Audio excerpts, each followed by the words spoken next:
최영일의 시사본부.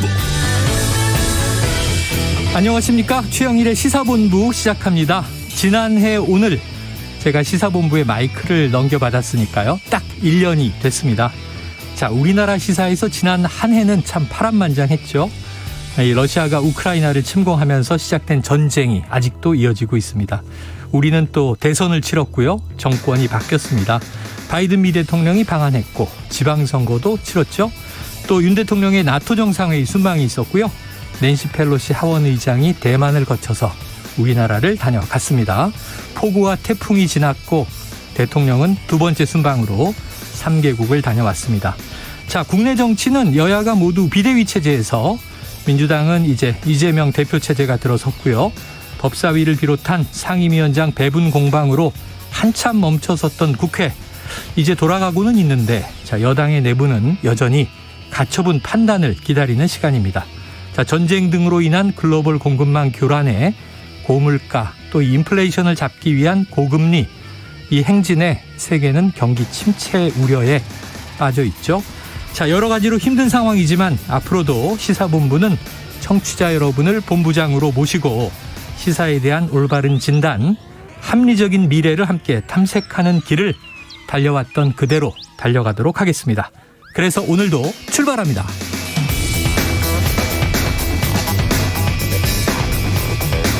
네, 1부에는요. 오늘의 핵심 뉴스를 한입에 정리해드리는 한입뉴스 기다리고 있고요.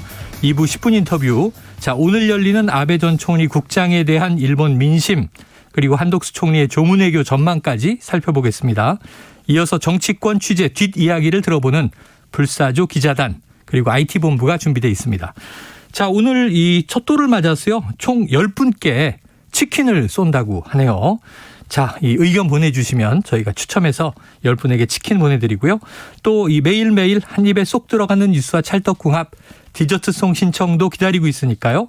뉴스에 어울리는 노래가 있으면 문자 샵 9730으로 자유롭게 신청곡을 보내주시기 바랍니다. 오늘의 디저트송 선정되신 분께도 치킨 쿠폰 보내드립니다. 많은 참여 부탁드리면서 짧은 문자 50원, 긴 문자는 100원입니다.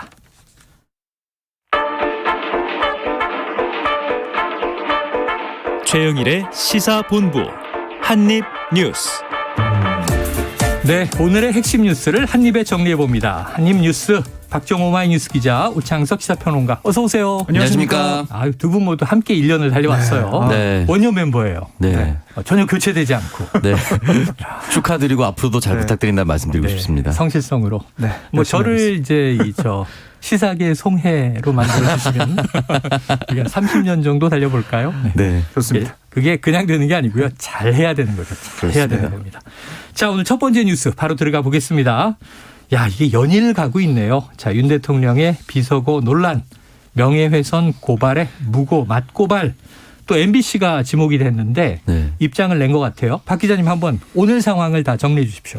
네, 그러니까 이 보수 성향 시민단체와 국민의힘 소속의 서울시 의원, 그러니까 이종배 의원이 경찰에 고발을 한 그런 상황이에요. 네. 어제 이제 고발장을 냈다라고 지금 알려지고 있는데, 그러니까 이 MBC 박성재 사장 등 또 이제 보도한 기자, 데스크 다 고발 대상에 포함이 됐습니다. 네. 허위사실 유포에 의한 명예훼손, 또 위기에 의한 업무 방해다 이런 주장인데 네. 그 얘기를 들어보면 통상 미국은 의회라고 하는데 국회라고 말했으니까 우리나라를 일컫는 게 맞고, 그러니까 네. 미국이 아니다. 그러니까 우리나라 국회를 일컫는 거다라고 얘기하면서 따라서 바이든이란 호칭은 나올 수 없다. 이런 논리를 들고 있습니다. 네. 그래서 이런 얘기가 나오자 이번에는 여기에 대해서 맞고발도 나왔어요. 예. 진보 성향 단체로 분류되는 민생경제연구소 등이 이종배 시의원의 고발이 사실을 왜곡한 무고다 이렇게 얘기하면서 또 이 의원을 고발했는데요. 네. 그러니까 아무리 이제 문제가 돼서 들어봐도 비속을 사용한 게 아니냐. 그리고 미국 대통령에게 입에 담지 못할 폄훼된 언어를 사용한 게 확인돼서 이걸 이제 보도한 것뿐인데 언론사가 네. 어떻게 이걸 고발할 수가 있냐라고 이제 반박을 한 거죠. 네. 이런 고발전이 일어나고 있고요. 또 한편에서는 이제 비판을 받고 있고 어떻게 보면 정원 유착의 고리로 지목을 받은 MBC도 입장을 냈는데요. 네네. 아니 이게 MBC 보도 전에 이 유튜브 보도 전에도 동영상이 급속히 유포되고 있었다. 야권과 공모했다는 주장은 황당한 의혹이다라고 네. 반박을 했습니다. 여기다가 한국기자협회와 전국 언론노조도 비속어 사용에 대한 대통령의 사과가 먼저다. 이렇게 얘기하면서 책임을 언론에 전가하지 말라 또 반박을 하고 있습니다. 네. 그러니까 결국 이렇게 뭐 서로 다른 주장이 엉키고 뭐 설키고 이렇게 하면서 윤 대통령의 음성 판독 등을 통한 뭐 공식 수사가 불가피한 게 아니냐 이런 얘기도 나오고 있습니다. 아니 결국 이렇게 되면은 뭐 이제 양측에서 고소를 해서 허위사실 유포에 의한 명예훼손이다. 아니다 무고다. 그럼 이게 여차하면 법정까지 간다면 법원에서 이 워딩의 여부를 진위 여부를 판단해야 되는 상황이 되네요. 그렇습니다. 결국에는 과학적인 이 조사를 통해서 네. 어떤 말이 있었던 것인지 사실 확인을 해야 되니까요. 아마 이제 법정에서 다퉈질 가능성이 큽니다. 네, 오평론가님 그런데 대통령실은 이거 법적 대응하지 않겠다 이런 이야기를 했는데 그러면서도 나온 메시지가 있죠. 네. 일단은 대통령실은 법적 조치를 하지 않겠다라고 얘기를 남겼지만 중요한 거는 법적 조치를 누군가는 지금 한 상태잖아요. 그러니까 이게 대통령실이 공식적으로 하진 않겠다. 직접 하면 고소고 네. 이제 제3자가 하면 고발인데. 고발이죠. 네. 네. 그렇기 때문에 이 부분에 있어서 하지 않겠다라고 얘기를 했는데요. 이게 만약에 법원으로 갔을 때 대통령실과 MBC가 맞붙은 상황에서 결과가 나온 것과 네. 또 다른 3자가 고발해서 MBC가 맞붙은 것과 결과가 나오는 건 좀 다른 느낌이겠죠. 만약에 법원에 판단되는 것까지 갈지 안 갈지는 잘 모르겠는데요. 네네. 이거 국민들의 합리적인 상식적인 눈높이에서 바라봤을 때는 이 부분에 있어서 대통령실에서 또는 지금 여당 패널들이 나와서 흔히 하는 방어 논리 이 방어 논리가 그렇다면 왜 13시간 동안 나오지 않았는가 이 부분도 집중적으로 또 물어볼 수밖에 없는 상황이 네네. 됐습니다. 그리고 이게 만약에 늦게 나오면 늦게 나올수록 집권 여당과 용산에게 전 불리할 거라고 봅니다. 여기서 말하는 늦게 나오는 것이란 총선에 임박하면 임박할수록 이거 내일 아침에 바로 법원의 판단이 나오는 게 아니거든요. 네네네.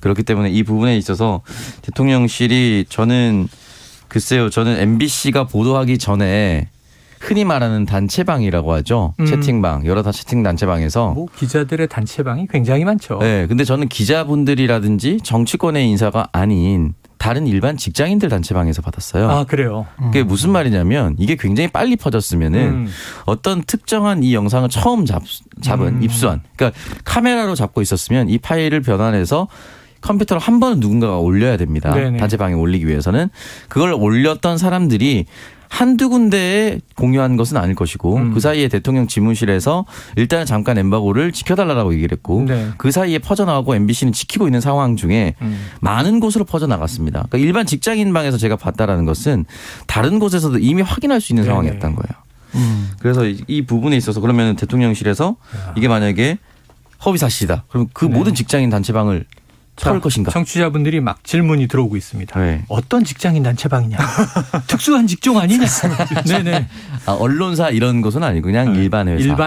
일반 회사. 네. 네, 뭐 결국에는 이제 대통령실에서 법적 대응을 안 한다고 했지만은 계속 해명은 내놓고 있어요. 네네. 그걸 잠깐 전해드리면 예. 오늘 대통령실의 이재명 부대변인. 아, 네. 예. 이름이 공교롭게 동명이인인데 동명이인이죠. 언론인 출신에. 네. 대통령실의 이제 이재명 부대변인이 한 라디오에서 어떤 얘기를 했냐면 이게 본질은 비속어 논란이 아니라 동맹국의 폄훼다. 네네. 그러니까 MBC가 이 확인되지 않은 확정할 수 없는 그 이제 바이든이라는 걸 자막으로 박아서 그리고 이제 국회 보도한 뒤에 부분. 가로 안에 미국 이렇게 썼다는 거죠. 네, 뭐 그런 부분들, 그래서 결국 이제 동맹에 영향을 줄 수 있는 그런 걸 보도하는 거, 그게 이제 문제가 된 거다. 네네. 그런 뉘앙스의 미국의 동맹을 마치 조롱한 듯한 그런 뉘앙스의 문장을 만들어내고 그게 외신을 통해 급속도로 퍼져나갔다. 이게 본질이다. 라고 얘기를 한 거예요.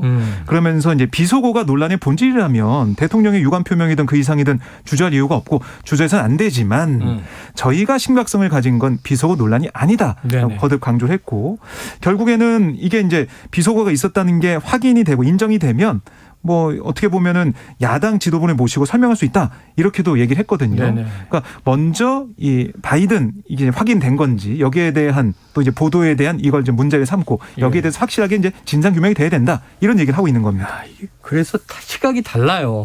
저는 계속 보는 시각이 이 욕이 없으면 아무 문제가 없다. 예를 들면 미 의회가 승인 안 해주면 바이든 대통령이 참 면이 안 서겠네. 네. 점점점. 그럼 요게 이제 흔히 보도 전문 채널에 뭐 돌발 영상 이런 데 나오면 네. 우리 대통령의 동병상련 이게 할 수 있는 얘기잖아요. 예, 예. 의회의 견제를 받아야 되는 대통령 입장에서는 또는 이거 우리 국회가 승인 안 해주면 내가 면이 안 서겠는데 이게 뭐 무슨 문제가 되겠어요. 욕이 들어가서 문제가 되는 거 아닌가. 어떻게 보십니까? 그 욕도 문제인데 말씀하셨다시피 뭐 돌발 영상이나 이런 이제 영상 프로들이 네.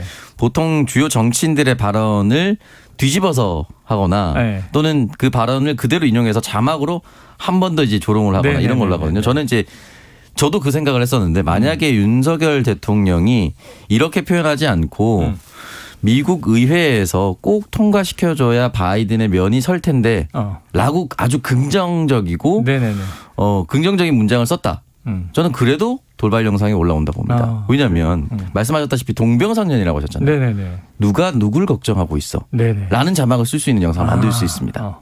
그리고 미국에 가신 이유가 우리나라 전기차라든지 배터리 문제를 해결해 달라고 국익. 국민들이 간절하게 국익과 실익을 얻어오라고 보낸 자리인데 그게 지금 좀 명확하게 나오지 않은 상태였어요. 왜냐하면 그 앞에 48초 회담 뭐 이런 거 있었잖아요. 그러니까 48초 만에 해결되지 않을 문제였어요. 네. 그렇기 때문에 이 부분이 만약에 부정문이 아니다 하더라도 국민들 입장에서는 조금 부정적으로 볼 수밖에 없는 사안이었다 봅니다. 자, 역시 뭐 생각들이 다 다르다 보니까 정말 논란이 일파만파 커질 수밖에 없겠군요. 알겠습니다. 자, 지금 여야 정치권도 네. 이 문제 때문에 뭐 아주 첨예하게 대립이 각이 그냥 날카로워지고 있어요. 그렇습니다. 오늘 어떤 얘기 나왔습니까? 오늘 국민의힘의 주호영 원내대표는 그러니까 이제 민주당이 이 사안, 그러니까 해외 순방 자막 사건 뭐 이렇게 이제 규정을 하던데요. 여기서 이제 정치적 이익을 얻기 위해서 국익 훼손도 서슴지 않는 모습을 보이고 있다. 자막 사건. 네. 윤 대통령 순방 자막 사건 이렇게 네이밍을 했던데 이런 얘기를 하면서 사실관계에 맞지 않은 부당한 정치 공세, 악의적 프레임 씌우기에 철저하게 대응하고 바로 잡아달라 이렇게 또 강조를 했어요. 네. 반면에 이제 박홍근 민주당 원내대표 같은 경우는 대통령을 향해서 이 발언에 대해 대국민 사과를 해라 이렇게 얘기를 했는데요. 말실수와 거짓 해명으로 자초한 일인 만큼 대통령과 정부 여당 이제 결자이제 해야 된다 이런 뜻에서 국민께 이제라도 100배 사죄하기 바란다 이렇게 얘기를 했고 또 하나 이번 이 사안을 이 해명으로 덮어지지 않으니까 대통령실과 여당이 사실관계 확인도 없이 M1 이 야당 원내대표와 언론사의 유착이라는 또 다른 왜곡을 일삼고 있다. 네. 이렇게 또 강하게 반발하기도 했습니다. 그래요. 참 정치권 조금 이 문제를 대승적으로 처리하고 본질에 집중해 주셨으면 하는 게 이준석 전 대표 더 춥고 배고픈 겨울이 될 것이다. 지금 날씨는 아침 저녁 쌀쌀해지고 있는데 조금 전 속보는요. 오늘 장중 코스피가 2200선도 무너졌습니다. 네. 지금 이제 환율 계속 오르죠. 네. 어제도 깜짝 놀랐고 그리고 이제 주가 빠지죠. 경제가 심각합니다. 자, 다음 아이템을 한번 가보죠. 이 쌍방울 뇌물수수 의혹을 받은 이화영. 자, 이재명 민주당 대표의 이제 최측근 참모. 네. 예. 근데 그렇습니다. 구속 심사가 오늘 있는 건가요? 네, 지금 아까 제가 확인했을 때만 해도 진행 중인 걸로 제가 오전에 봤거든요. 시작이 됐군요. 네, 한 10시 반 정도에 시작돼서 12시 넘어서까지 진행되고 있는 그런 상황을 확인했는데요. 그러니까 이 이화영 지금 킨텍스 대표이사 전 경기도 평화부지사인데 네네네. 쌍방울 그룹으로부터 억대 금품을 수수한 혐의로 이 사전구속 영장이 청구가 된 상황입니다. 그래서 경기도 수원에 이제 수원지방검찰청에 출석을 해서 이제 법원으로 이동을 했는데요. 취재진이 많이 이제 물어봤어요. 네네. 혐의를 인정하냐 이렇게 물어봤더니 또 이제 법인카드를 왜 사용했냐 이런 질문을 했더니 네. 법인카드 사용하지 않았다.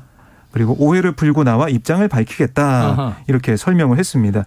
그러니까 이 이화영 대표 같은 경우도 2018년 8월부터 올해 초까지 쌍방울로부터 법인카드 사용 등 명목으로 뇌물 2억 5천여만 원을 받았다. 이게 이제 검찰이 주장하고 있는 혐의예요. 네. 그래서 구속영장까지 청구를 했는데 이게 이제 과연 어떻게 영장 청구가 심사가 될지 오늘 밤 늦게 아마 나올 것 같습니다. 그런데 하나 볼 게 이 대표의 측근인 이 B 씨.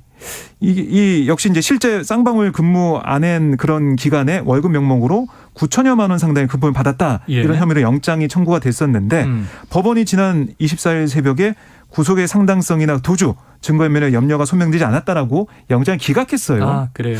그래서 이런 걸 좀 비춰볼 때 이화영 대표도 기각이 되는 게 아니냐. 이런 뭐 야당 쪽에서는 분석이 나오고 있는 반면에 또 한편에서는 이게 결국에는 이재명 대표와 연결고리가 이번에도 확인될 수 있을 것이다. 네네. 이런 얘기도 법 쪽에서 나오고 있거든요. 오늘 영장 청구 결과 어떻게 나올지 좀 봐야겠습니다. 자, 구속의 이제 중요한 사유가 뭐 도주 우려가 있느냐, 증거인멸의 우려가 있느냐. 근데 범죄 첫 중대성. 번째는 네.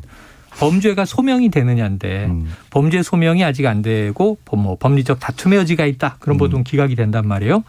근데 지금 아예 혐의를 인정하지 않고 우리가 보도를 통해서는 사회이사 지낸 건 맞는데 그 이후에도 공직에 있을 때 계속 이 기업의 법인카드를 썼다. 네. 그럼 이게 뇌물로 볼 수 있는 거죠. 만약 그렇게 사실이라면요. 네. 그런데 지금 사용하지 않았다. 이렇게 얘기했으니까 네. 이 입증의 문제가 오늘 아마 다퉈지지 않았겠는가. 네. 자, 밤늦게 한번 어떤 이 기각이 나오는지 구속이 나오는지 지켜보도록 하죠.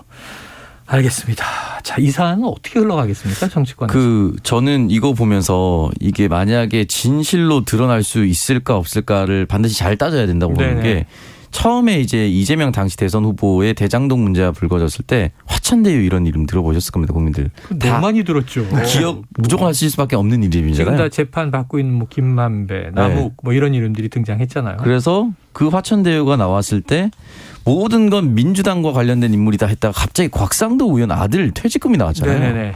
지금 어제 보도에 보면 쌍방울과 관련돼서 또 갑자기 불똥이 여권으로 튄 것도 있습니다. 아, 그래요? 네, 그래서 제가 이 말씀을 드리는 이유가 기업들이 어떤 일을 할 때 만약에 무언가를 부탁한다고 한다면 한쪽으로만 하진 않습니다. 네네네. 그럴 가능성이 높습니다. 그래서 어제까지 나온 것이 무엇이냐면 2021년 4월 7일 보궐선거 당시에 지금 이제 부산시장이죠. 부산시장 후보였던 박형준 후보에게 김성태 쌍방울 전 회장과 같은 계열의 광림의 박모 대표 그리고 IOKT 캠퍼니 장모 대표가 500만 원씩 후원을 했다고 합니다. 근데 뭐 후원이야 법률적으로 네네. 정해져 있는 부분인데 그러니까 이제 합법적 범위 내에서. 네. 근데 중요한 것은 이제 돈을 낸 날짜가 이 세 분이 3월 11일로 갔다라고 보도가 나왔고요. 근데 날짜도 공교롭게 겹칠 수는 있습니다. 3월 11일이요? 네. 대선 다음 날? 이건 2021년이기 때문에 지난해 이제 보궐선거 때를 말씀드리는 보궐선거 때. 네. 근데 날짜도 공교롭게 겹칠 수 있고 금액도 최고액이 500만 원이니까 네. 그럴 수 있는데 중요한 것은 이제 이 또 다른 500만 원을 낸 회사원 박모 씨가 있습니다. 네네. 근데 이 사람이 제가 말씀드렸던 김성태 쌍방울 회장이 대주주로 있는 착한 이인베스트의 이사 박모 씨와 생년월일이 현재까지는 같다라고 합니다. 아, 그래요? 그러니까 이거는 보통 어떻게 정치권에서 표현하냐면 돈을 더 많이 법률에서 정한 500만 원보다 훨씬 더 많이 내고 싶은데 네. 내가 500만 원 이상을 낼 수 없으니 쪼개기 후원을 한다. 예전에 많이 있었죠. 쪼개기 후원. 네, 그런 표현을 쓰잖아요. 특정 기업의 직원들이 우르르 내기도 하고. 네, 그 의혹이 지금 어제 불거졌기 때문에 저는 이 사안과 그리고 이화영 대표의 사안 본질적인 문제가 쌍방울이 다 겹쳐 있다면은 전 진실을 파헤쳐야 된다고 봅니다. 전 이런 일이 좀 빨리 없어지길 바라는데 맞습니다. 기업이 보통 이제 정치권에 보험을 든다 이렇게 얘기하는데 여야 모두의 주죠. 그런 상황이 아니길 예, 바랍니다. 그래서 우리나라 대기업 창업주인 이모 회장이 했던 자, 우리 기업인은 정치권과 불가근 불가원이어야 한다. 가까워도 안 되고 멀어도 안 되는데 양쪽에다 보험을 들어라.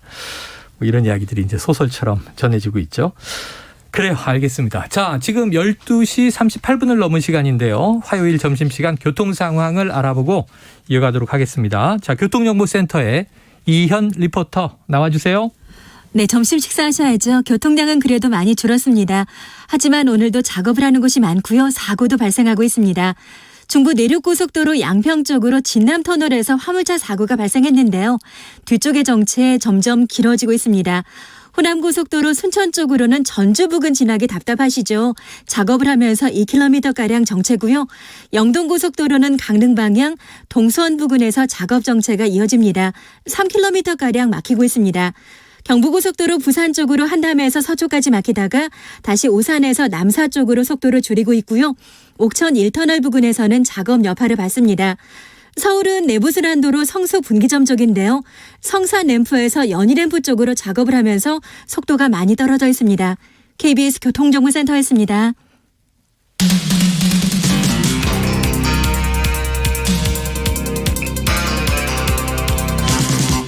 최영일의 시사본부. 네, 이슈가 너무 많아서 좀 묻혀 있었긴 하지만 지금 보건복지부 장관이 공석이죠. 네, 그렇습니다. 오늘 인사청문회가 열렸습니까? 네, 오늘 뭐 잡혀 있었습니다. 그래서 조규홍 후보. 맞습니다. 네. 조규홍 후보 인사청문회가 10시부터 진행이 되는 상황이었는데 네네. 결과적으로는 첫 질의도 못하고 네. 파행이 됐습니다. 아, 파행이에요? 네, 오전에는 질의 아예 못했어요. 네네. 네, 왜 못했냐? 예. 바로 윤 대통령의 이른바 이제 이 XX 발언. 아이고. 이것 때문에 여야가 좀 맞서는 모습을 보였는데요. 비속어 논란. 네, 먼저 이제 포문은 민주당이 열었습니다. 그러니까 이 윤 대통령의 유감 표명 없이 왜냐하면 이 비속어 자체가 국회에 대한 모욕인데 네네. 유감 표명 없이 청문회 진행하기 어렵다. 이렇게 얘기를 한 거고요. 네.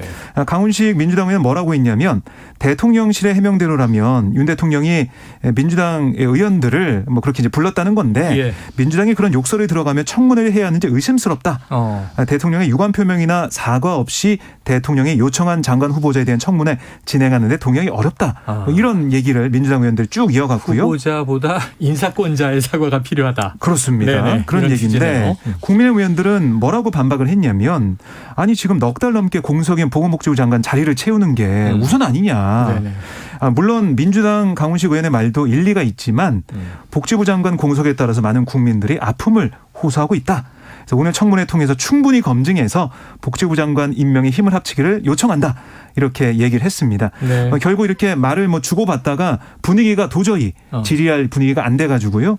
오늘 정춘숙 복지위원장이 그냥 정인을 선언했어요. 결국에는 11시쯤에 정해가 됐으니까 뭐 지금 12시 넘은 상황 아니겠습니까? 네. 점심을 먹고 오후에 아마 속개가 될 걸로 예상을 해봅니다. 속개가 될 것인지 과연 대통령실 사과가 나오긴 쉽지 않아 보이는데요. 자, 그럼 일단 오평론가님, 네. 후보자가 이제 인사청문 대상인데 조 후보자는 어떤 인물입니까?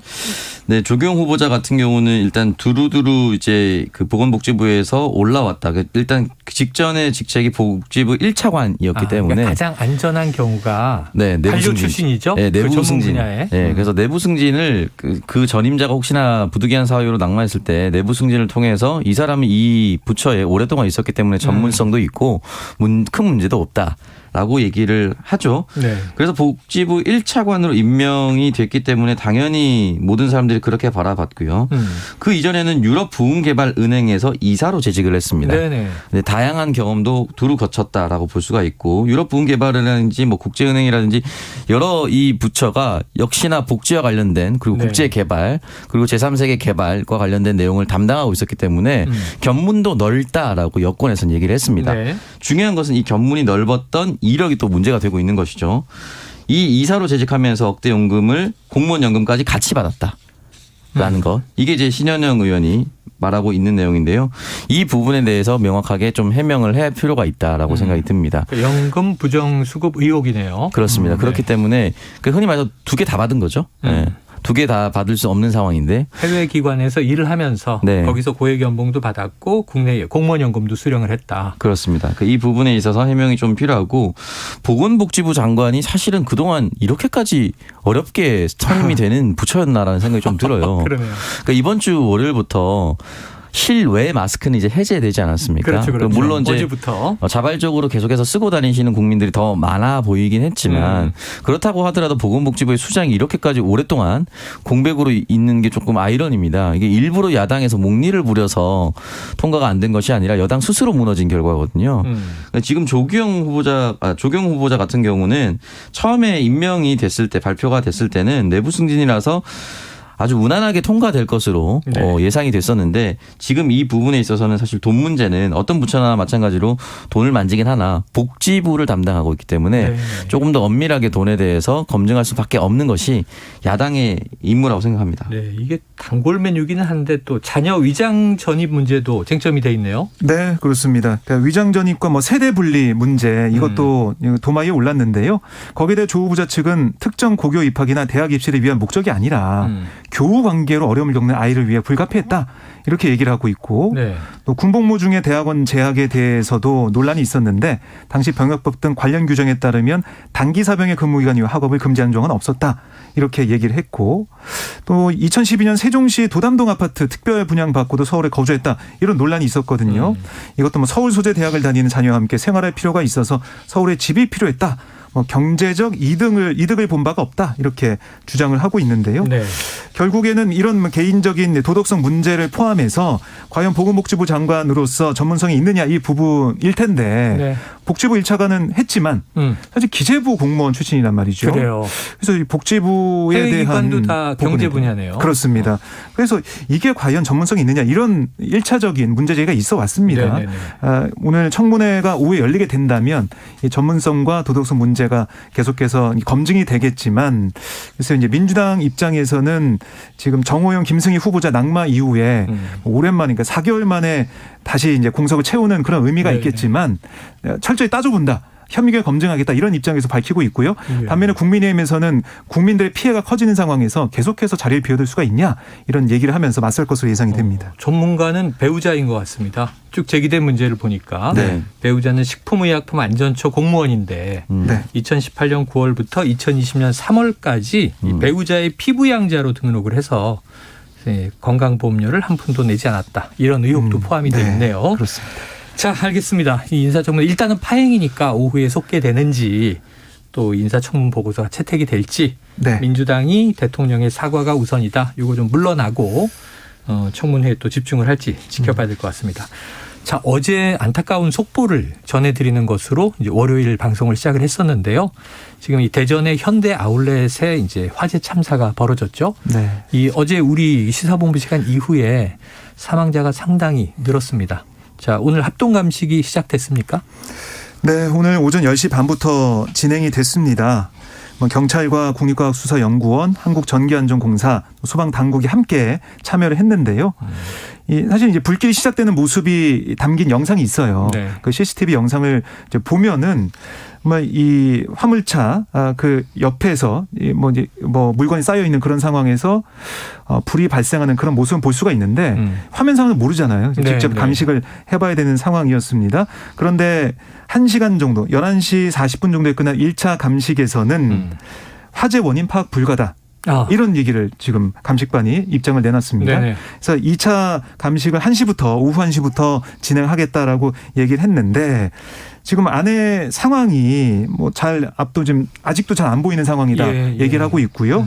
그리고 전기차 충전하다가 이런 일이 일어난 게 아니냐 이런 보도도 있었는데 우선은 화물차 같은 경우는 전기차가 아니다. 또 승용차 같은 경우도 전기차가 아닌 내연기관차로 추정을 좀 하고 있는 상황이고 전기 충전소도 확인할 수 없었다. 이런 얘기를 하고 있습니다. 그래서 다른 이유가 어떤 게 있는지 좀 찾아봐야 될 것 같고요.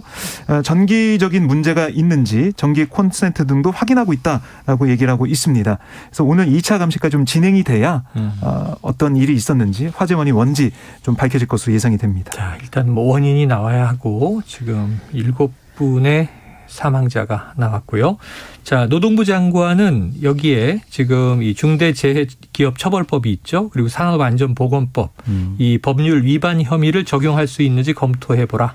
이렇게 이제 지시를 했다고 하는데 어제 또 이 사주의 사과도 있었잖아요. 네, 앞으로 맞습니다. 어떻게 이게 수습돼야 됩니까? 네, 일단 정지선 현대백화점 그룹 회장이 직접 사고 현장을 찾아서 이제 책임감을 통감한다라고 그리고 수사 당국에 최대한 협조하겠다라고 얘기를 했고요. 이정식 장관 같은 경우는 일단은 중대재해처벌법 수사를 일단 적용할지 검토를 하고 있다고 하는데 규모 측면에서 현대백화점 자체가 크기 때문에 중대재해처벌법 적용 대상이긴 합니다. 그리고 실제로 수사 대상이 된다면 유통업계 첫 사례가 될 수가 있다고 합니다.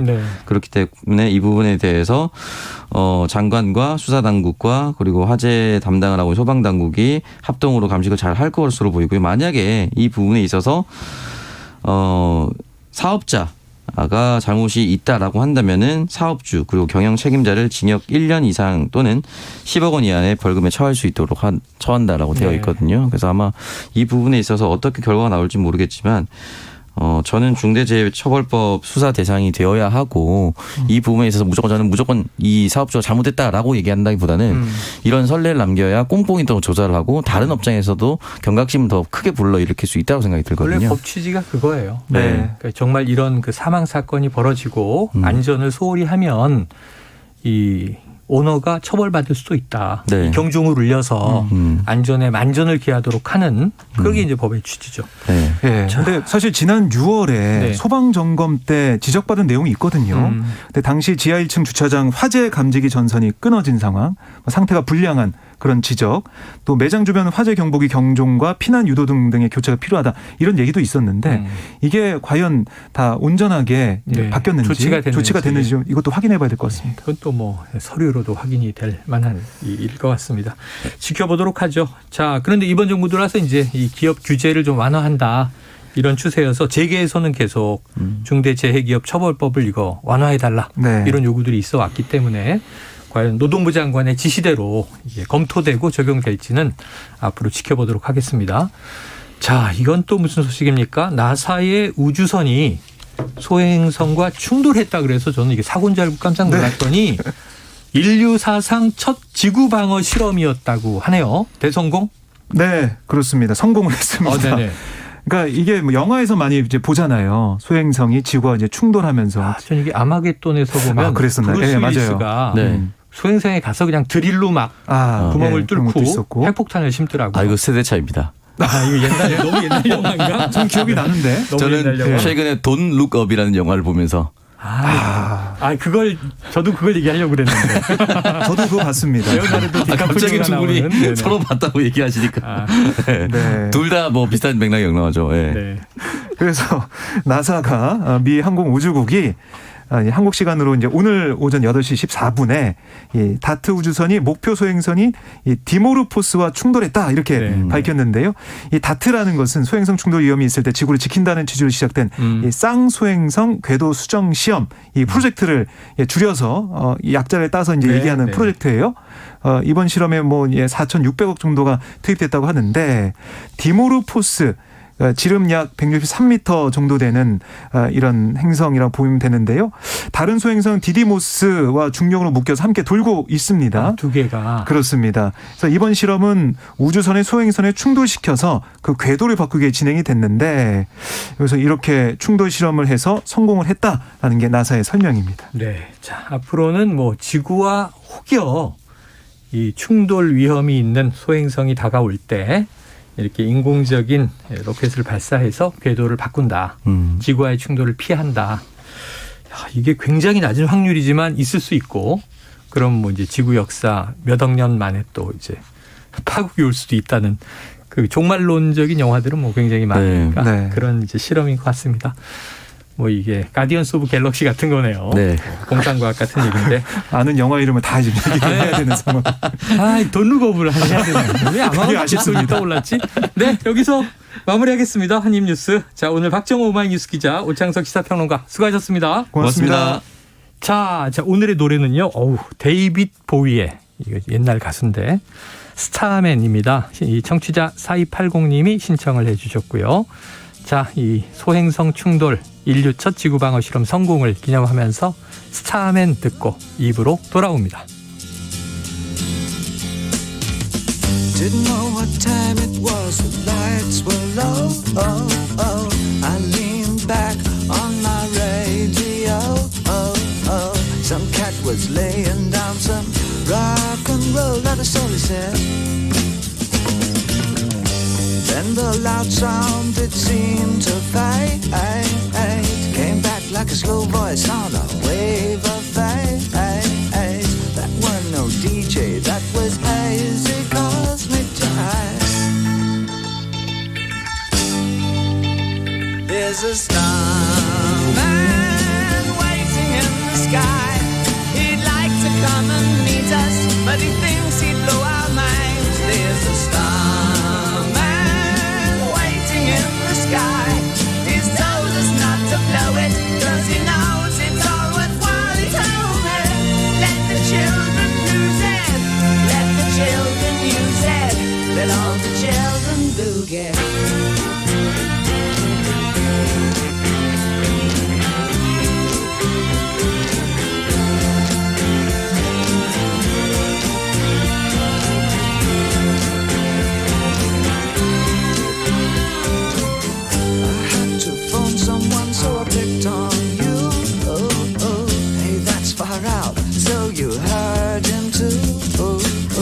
Switch on the TV, we may pick him up on channel 2.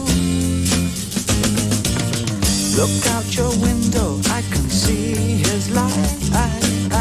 If we can sparkle, he may land tonight. Don't tell your papa or he'll get us locked up and tied. There's a starman waiting in the sky. He'd like to come and meet us, but he thinks he'd blow our minds. There's a starman.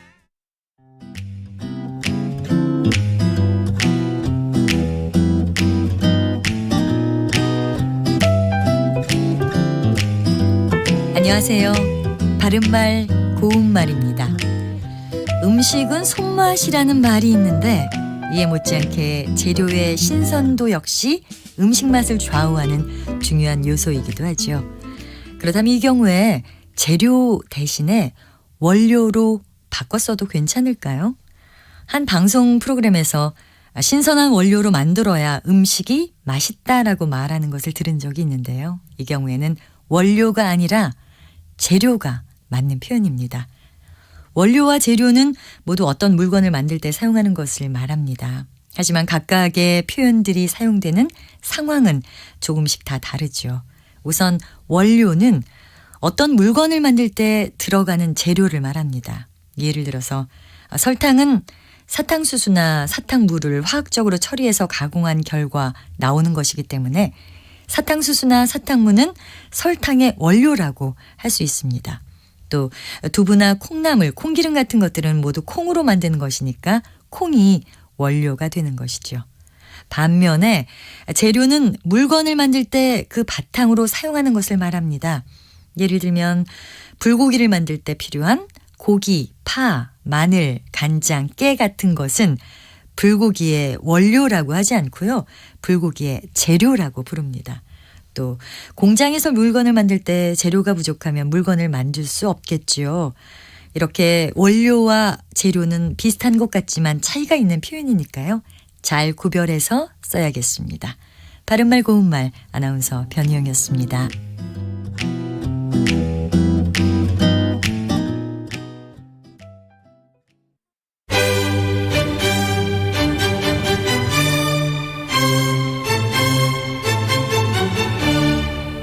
여유로운 저녁 시간, 고품격 시사토론과 함께하세요.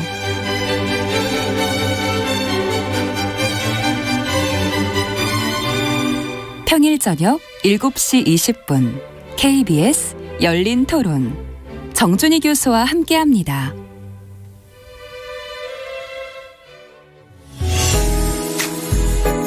역사, 예조판서 그다음에 좌천성을 지낸 유군이라는 분, 이분이 경제, 달러가 좀 전 세계적으로 좀 귀해졌습니다. 음악까지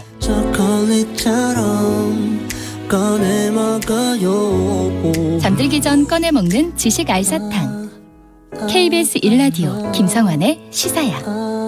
평일 밤 10시 5분 당신을 기다립니다. 놓치지 마요.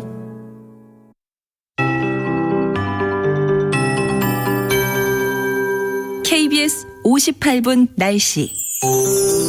따사로운 가을볕에 기온이 빠르게 오르고 있습니다. 오늘 내륙을 중심으로 늦더위가 나타나면서 어제보다 일교차가 크게 벌어지겠습니다. 아침에 9도까지 떨어진 천안과 충주가 24도를 향해 가면서 무려 15도 가까이 기온이 올랐고요. 서울도 아침보다 12도 정도 껑충 뛰었습니다. 한낮에 서울과 춘천, 광주가 28도, 대전 27도, 부산, 제주 26도 안팎으로 어제보다 1도에서 많게는 5도가량 높겠습니다. 또 밤이 되면 금세 공기가 차가워지니까요. 환절기 건강관리 잘 해주시기 바랍니다. 내일과 모레도 서울이 27도까지 올라 더운 감이 있겠고요. 주말 이후 기온이 떨어지기 시작해 다음 주 중반부터 한낮에도 25도를 밑돌아 가을이 깊어가겠습니다. 현재 경상권에는 구름이 조금 끼어 있는데요. 그 밖의 지역은 맑은 하늘에 볕이 강하게 내리쬐고 있습니다. 나가실 때 자외선 차단에 신경을 써주셔야겠고요. 경상 동해안은 빗방울이 떨어지다가 밤에는 5mm 미만의 비가 조금 내리겠습니다. 이 지역은 내일도 오후에 빗방울이 떨어지는 곳이 있겠습니다. 당분간 전국이 대체로 맑은 가운데 공기도 깨끗하겠습니다. 다만 대기가 점점 건조해지고 있어서 바깥 활동하실 때 불씨 관리 잘 해주셔야겠습니다.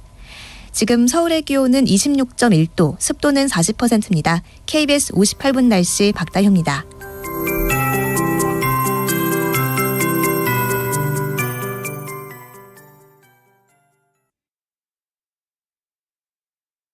정성을 다하는 국민의 방송 KBS가 한시를 알려드립니다. AM 711kHz, FM 97.3MHz, KBS 1라디오입니다. HLKA.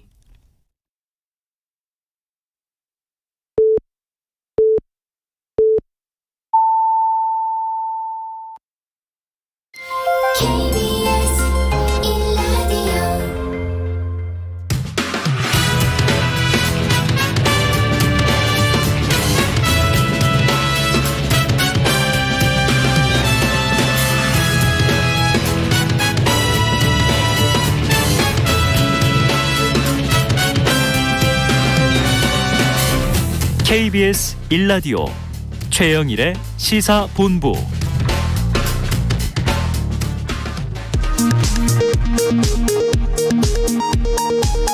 이 시각 라디오 정보센터 뉴스입니다. 금융당국이 이번 달 말 종료 예정이었던 중소기업 소상공인 대출 만기 연장 상환유예 조치를 재연장하기로 결정했습니다. 금융위원회는 오늘 최대 3년간의 만기 연장, 최대 1년간의 상환유예를 추가로 지원하기로 했다고 밝혔습니다. 북한이 핵시설 가동을 재개하고 추가 핵실험 준비를 완료한 상황에서 핵실험을 단행할 최적의 시간을 찾고 있는 것으로 보인다고 통일부가 분석했습니다. 일본을 방문 중인 해리스 미국 부통령이 오는 29일 우리나라를 찾아 비무장지대를 방문할 예정입니다. 미 백악관은 한미동맹의 굳건함을 강조하고 북한의 어떠한 위협에도 한국의 편에 서겠다는 약속을 확인할 것이라고 밝혔습니다. 지난해 총 사망자 수는 31만 명이 넘어 사망 원인 통계를 작성한 1983년 이래 최대인 것으로 나타났습니다. 통계청은 인구 고령화가 가장 주 요인으로 보이고 코로나19도 영향을 미친 것으로 보인다고 설명했습니다. 지금까지 라디오 정보센터 뉴스 정한나였습니다. 네, 최영일의 시사본부 오늘 첫 돌을 맞았죠. 그래서 총 10분의 청취자분께 치킨을 쏩니다. 자, 시사본부 첫 돌을 축하하는 글 또는 시사본부에 바라는 점, 오늘의 의견 등등 문자 샵 9730으로 자유롭게 보내주시면요. 저희가 10분께 쏠 예정입니다. 자, 치킨 쿠폰 많이 남아 있습니다. 지금 4900님, 또 7936님, 그리고 4703님. 세 분은 벌써 당첨이 되셨네요. 좋은 의견 보내주신 것 같습니다. 자, 많은 참여 부탁드리고요. 짧은 문자 50원, 긴 문자 100원, 문자 샵 9730으로 많이 날려주십시오. 최영일의 시사본부 10분 인터뷰. 네, 화제 이슈를 콕 짚어보는 10분 인터뷰 시간인데요. 자, 아베 신조 전 일본 총리의 국장이 잠시 뒤 오후 2시부터 도쿄에서 치러집니다. 자, 우리나라에서는 한덕수 총리가 조문 사절단장으로 참석했고요. 자, 지난주 한일 정상이 30분간 만난 것에 이어지는 또 조문외교 국면이기 때문에 한일 관계에 어떤 영향을 미칠지 관심이 큽니다. 관련해서 호사카 유지 세종대 교수와 전화로 자세한 이야기를 나눠보려고 합니다. 자, 교수님 안녕하세요. 예, 안녕하십니까. 오랜만입니다. 예. 지난번에 또 스튜디오에도 나와주셨었는데 오랜만에 모셨습니다. 네. 자, 아베 전 총리가 유세 도중에 총격으로 사망한 이 충격적인 사건은 7월 초에 벌어졌고요. 당시에 장례식도 치러진 것으로 기억이 되는데 이 국장까지 왜 2달이 넘게 걸린 걸까요? 예, 그때 장례식은 가족장으로 치러졌고요. 네. 네, 그러나 국장이라든가 합동장이라는 것은 돈산 집행까지 상당히 시간이 걸리는 게 일본입니다. 큰 행사가 되기 때문에 준비를 하기 위해서인데요. 영국처럼 금방 국장을 집행할 수 있는 그러한 상황에 일본이 없기 때문입니다. 근거도 만들고 예산도 또 수립하고 절차에 시간이 많이 걸렸다. 네. 자, 일본에서 이렇게 좀 국장이 치러지는 경우가 종종 있습니까? 일왕에 대해서는 국장이 당연한 네네, 이야기인데요. 네. 네, 그러나 1945년 이후는 그 요시다 시게르라는 샌프란시스코 조약을 맺은 그 스산만 국장이 됐고요. 이후 예를 들면 그 노벨 평화상을 수상한 사토 에이사크라든가 네. 유명한 촌리가 나오기는 했습니다만은 네. 국장은 치르지 않았습니다. 예, 그 자민당을 중심으로 하는 합동장이라는 것이 그 촌리에 대해서 보통 치러지는 그러한 장례식이었습니다. 네, 역대 총리 이번에 아주 특별하죠. 특별하다. 너무 특별해요. 너무 특별하고. 너무 특별해서 반대가 많습니다. 지금 말씀하신 대로 워낙 드문 일인 것 같고요. 총리국장은 한 차례 정도 있었고 대부분은 이제 자민당 합동장으로 치러졌다. 네. 자, 이 일본 국민 여론이 좋지 않아 보이는 것이요. 10,000명 넘는 반대 시위가 일본에선 좀 이례적으로 벌어지고 분신 시도 보도까지도 봤고요. 이거 어떻게 좀 해석하십니까? 예, 사실 국장을 결정하기 위해서 일본 국민이 원했던 것은 그 국회에서 결정하는 것을 원했는데 일반적으로 그 기시다 총리가 7월에 그 아베 총리가 죽은 지 2주 정도로 일반적으로 결정해 버린 것이었습니다. 네네. 처음은 그 아베 사망에 대한 돈조가 좀 있었죠. 네네. 그렇기 때문에 찬성 의견이 60% 정도였는데 지금은 그 역전되어서 반대가 50%에서 60%, 찬성은 20%대입니다. 왜냐하면 그 아베 총리는 그 최장수 총리라는 거 이외에는 문제가 더 많았습니다. 예를 들면 그 헌법을 사실상 무시한 집단적 자위권을 만들고 각종 스캔들 문제로 대단히 많았고요. 아베노믹스가 오히려 일본 국민을 가난하게 만들었다라는 그러한 평가들이 많아가지고 그 일반하고 거의 비슷한 국장을 한다라는 데 대해서 국민들의 반발이 심해진 것입니다. 네. 초기에는 과반이 좀 넘는 찬성도 있었지만 시간이 흐르면서 역으로 반대 여론이 과반을 넘겼다. 자, 그런데 이제 보면 스캔들 얘기도 말씀 주셨고 여러 가지 정책적인 또 패착, 일본 국민의 반대 여론 말씀하셨지만 이 통일교 이슈가 이 최근에 반대 여론을 키운 원인 중 하나로 분석되는 것 같더라고요. 집권 자민당 정치인들과 통일교 간에 좀 뭔가 유착 관계 이런 게 좀 실제로 드러나고 있나요? 예, 사실상 그 자민당하고 통일교의 관계라는 것은요, 아베 총리의 그 외초부 키시노부스케 시대로부터 본격적으로 시작돼가지고요. 오래됐군요. 예, 그래서 반공 친미라는 노선에서 그 종교하고 자민당의 극우파 쪽에서 일치가 된 것입니다. 네네. 그래서 아베 신조까지 그 3대 앞에 아베 전 총리의 아버지도 그랬고요. 3대 계속 이어졌고, 특히 자민당의 선거 협력을 중심으로 해가지고, 자민당 국회의원중 그 50% 이상이 통일교하고 관계가 있다. 이러한 발표도 있었고요. 네네. 네, 그러나 정치와 종교단체의 관계라는 것은 이 종교뿐만이 아니기 때문에 요새는 그 오히려 뉴스수는 대폭 줄어들고 있습니다. 아, 그래요. 예, 그리고 한국에서 태어난 종교이기 때문에 교만적인 그 시각으로 발생된 측면도 부정할 수가 없는 것 같습니다. 네, 네, 좀 복합적이군요. 자, 그런데 이런 와중에 조문 외교를 앞세워서 이 반대 여론을 좀 정면 돌파하려고 했던 기시다 총리. 그런데 지금 G7 정상들은 모두 불참. 이 참석자 명단이 좀 조촐해졌어요. 그럼 이번 국장 추진 때문에 기시다 총리에게는 역풍이 불 거다 이런 전망도 나오던데 교수님은 어떻게 보세요? 네, 역풍까지 가르지는 모르겠습니다만 일본에서는 그 많은 그 G7급이 전혀 참여하지 않는다라는 거 이상으로 피용이 너무 든다라는 부분이죠. 헬리스 부통령 그리고 인도의 모디 수상, 네. 오스트리아, 호주의 수상이라든가 그리고 또 한독수 총리가 네네. 현직의 거물급이고요.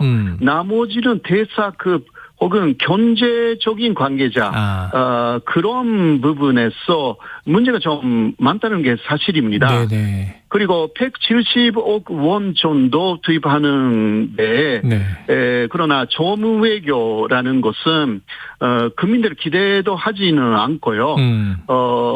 그 엘리자베스 여왕의 국장 이상의 돈이 든다는 게 말이 안 된다. 그리고 앞에 네. 엘리자베스 여왕의 국장이 있었고 국민들이 그것을 TV를 통해서 봤기 때문에 그렇죠. 너무 비경화된다라는 부분에서도 어떤 면에서 초라하다. 라는 부분에서 그런데 초라한데 불구하고 왜 이렇게 자민당을 열심히 하는지 모르겠다. 네네. 막 이런 부분에서 역풍이 사실 불고 있는 것입니다. 현재까지만 해도. 야, 당장 엘리자베스 여왕 장례가 비교는 될 텐데 비용은 더 든다 그러면 일본 국민들이 납득하기 좀 어렵겠다 하는 생각이 듭니다. 네. 자, 그러면 이제 이 집권 자민당 내부 상황은 어떤가 궁금한데요. 아베 전 총리 사망 이후에 워낙 지분이 컸기 때문에 권력관계 변화가 현재 기시다 총리의 입지에는 좀 어떤 영향을 주겠습니까? 예, 사실 그 아베 전 총리의 사망으로요, 아베파, 극우파에는 그 리더가 사라졌습니다. 네네. 예, 아베 전 총리가 다시 총리가 될 생각이 있었기 때문에 후계자를 키우지 않았기 때문이죠. 그래서 자민당 내에 그 키다 같은 진도파 쪽의 권력이 이동할 가능성이 충분히 있습니다. 예, 그 원래 키다 총리는요, 아베 전 총리의 국장을 마지막으로 극우파로부터 주도권을 완전히 가져올 생각이었던 것입니다. 네네. 예. 그러나 거기에 그 계산을 잘못돼가지고 오산이 좀 있었다. 현재 그러한 상황입니다. 그래요. 자, 이게 권력 투쟁이 또 벌어질 것 같은 조짐인데. 네. 자, 일본 정가의 이 내각 지지율과 정당 지지율 합계가 50% 이하면 총리가 퇴진한다. 이런 법칙이 있다고 전해지던데요. 예. 지금 아까 역풍은 없을 것이다 얘기하셨지만 기시다 총리의 혹시 뭐 사퇴 가능성 이런 건 어떻게 보십니까? 예, 그것을 그 아오키의 법칙이라고 해서 일본에서는 유명하고요. 네.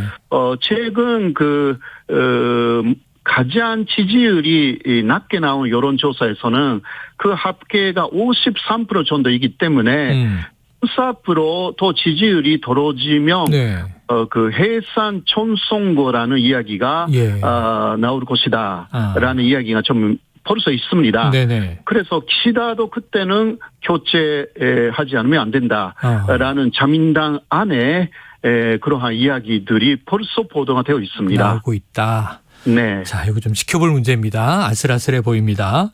네. 자, 우리나라에서는 한독수 총리가 국장 참석 예정 발표가 됐었죠. 한일 정상 간의 만남이 있었고 그리고 조문외교 국면에서 또 총리가 일본으로 가고 자, 지난주 뉴욕에서 있었던 이 한일 양국 간의 간담 또는 약식회담 교수님 어떻게 보셨습니까? 예, 사실 일본 쪽의 기본적인 입장이라는 것은 65년도에 한일 관계는 정상화됐고 한 문제는 끝났다라는 데 있지 않습니까? 그런데 그 간제징용 문제, 형능화 문제가 남아 있어서 이 문제를 해결을 해야만이 정상회담을 할 수가 있다. 이게 일본 쪽의 일관된 입장입니다. 그러니까 정상회담이라는 것은 없었다라는 게 지금도 일본이 말하고 있고 그거는 간담이었다. 간담하고 약식회담 그리고 소소 이야기하는 거 이거 다 똑같다라는 이야기를 그 일본의 특히 관방 장관이 요새 즉 말하고 있습니다.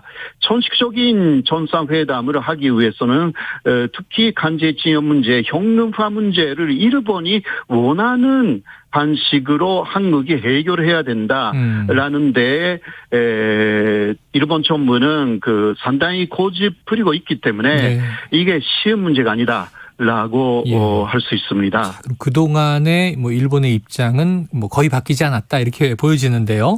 네. 자, 오늘 이제 국장이 끝나면 내일은 한덕수 총리와 정진석 국민의힘 비대위원장이 기시다 총리를 만날 예정입니다. 여기서 네. 조금 뭐 진전된 메시지나 어떤 의제 논의들이 있을 수 있을까요? 예, 지금 그 간제징용 문제로 한국 내에서 나와 있는 이야기는 그 기존의 재단, 이 재단 이름은 일제간제동 의원 피해자 지원재단이라고 합니다. 네. 그 재단의 이사를 저도 하고 있어가지고요. 네네네. 예, 조금 알고 있는데, 제 임기는 9월 말에 끝나지만, 네네. 현재까지 나와 있는 이야기는 이 재단을 활용하여서 폐사 문제를 해결하자라는 그 이야기인데, 그러니까 그러한 해결책을 이번에 더 구체적으로 말할 서로 회담에서 이야기할 가능성이 좀 있는 것이 아닌가 저는 보고 있습니다. 그러나 이 재단은 보상금을 지급하는 재단이기 때문에 배상금이라는 문제하고는 거리가 멀어 보입니다. 그래서 섣불리 이러한 재단을 활용하여서 오히려 문제가 고질 것이 아닌가라는 걱정도 해봅니다. 예, 2015년 한일 위안부 협정 때 네. 화해와 치유 재단이 만들어졌는데 그때도 이제 피해 당사자인 할머니들은 상당히 좀 거부하셨던 측면이 있죠. 네네, 맞습니다. 예, 이번에도 비슷합니다. 예. 이번에는 1,000명 이상이 벌써 소송을 일으켰기 때문에 위안부 할머니 피해자분들의 숫자하고는 비교가 안 될 정도로 간제징용 피해자분들의 숫자가 많기 때문에요.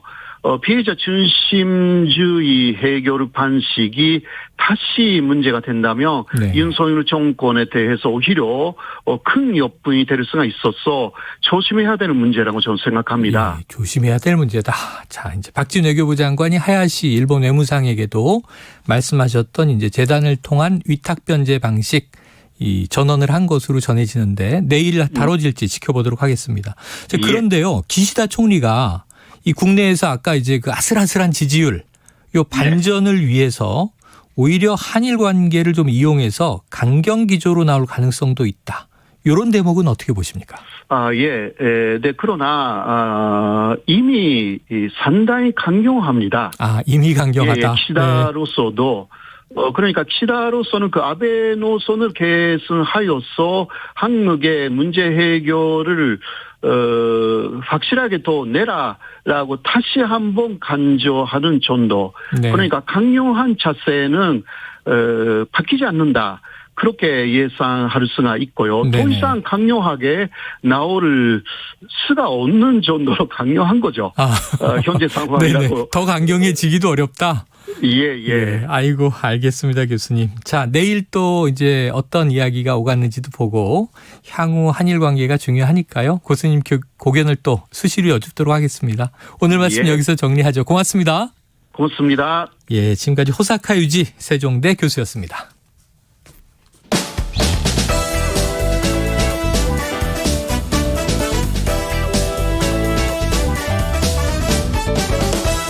최영일의 시사본부는 여러분과 함께합니다. 짧은 문자 50원, 긴 문자 100원이 드는 샵 9730. 라디오 어플 콩과 유튜브는 무료로 참여하실 수 있습니다.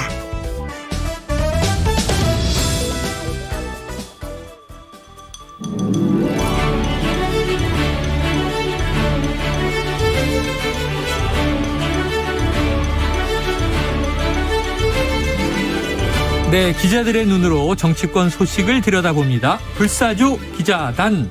자, 경향신문 박순봉 기자, 세계일보의 최영찬 기자 나와 계십니다. 어서 오세요. 안녕하세요. 오늘 1주년인데 두 분도 1년 같이 했잖아요. 지금 청취자 9646님, 시사본부 각 코너 다 마음에 들지만 화요일 코너 박순봉, 최영찬 두 기자분이 차분하게 정가 소식 전해주시는 게 참 좋아요. 자, 우선 9646님께는 치킨 한 마리 쏘고. 네. 아이고, 제가 감사하네요. 저도 막 먹고 싶은데 우린 나중에 같이 사 먹어요. 네. 치맥으로 제가 쏘도록 하겠습니다. 자, 이 두 분이 나오는 게 굉장히 중요한 게요. 뭐 이 정가 뒷이야기, 천기와 막 비사가 누설이 되는 시간입니다. 자, 지금 이 비서고 논란이 생각보다 일파만파 커져 있습니다. 자, 윤석열 대통령 사실과 다른 보도, 진상규명을 언급하기도 했고, 국민의힘은 MBC와 민주당의 유착관계, 정원 유착 의혹도 제기를 했는데, 자, 이제 기자들 두 분의 아주 또 깊이 있는 취재로 분석을 해보겠습니다. 자, 최 기자님. 예. 대통령실 영상기자단이 입장문을 냈어요. 또 각 방송사 공동 취재단도 자사뉴스에 출연해서 취재와 공유 과정을 또 전하기도 했는데, 현장에 있었던 좀 기자들 말에 의하면 그날 타임라인이 있을 거 아니에요? 네네. 어떻게 정리가 돼요? 우선 그 기자 중에는요, 팬 기자가 있고 영상 취재 기자가 있습니다. 그렇죠. 팬 기자들은 이게 논란이 커질 때까지 잘 몰랐다고 하더라고요. 두 분 팬 기자, 네, 팬 신문 기자고. 기자들. 네. 아니 그리고 뭐 방송 기자 중에서도 이제 팬 기자가 있고 네네. 영상 취재 기자가 있는데 그렇죠. 주로 이걸 빨리 접한 거는 이제 영상을 영상 직접 쪽. 찍은 분들인 것 같아요. 조금 정리를 해드리자면 6시 한 반쯤 이제 풀 취재라고 합니다. 저희가 이제 모든 현장을 다 모든 기자가 다 갈 수는 없어서. 네. 풀단이라고 꾸려서 이제 대표 기자단을 돌아가면서 이제 이 현장은 어디사, 이 현장 어느 사 나눕니다. 네.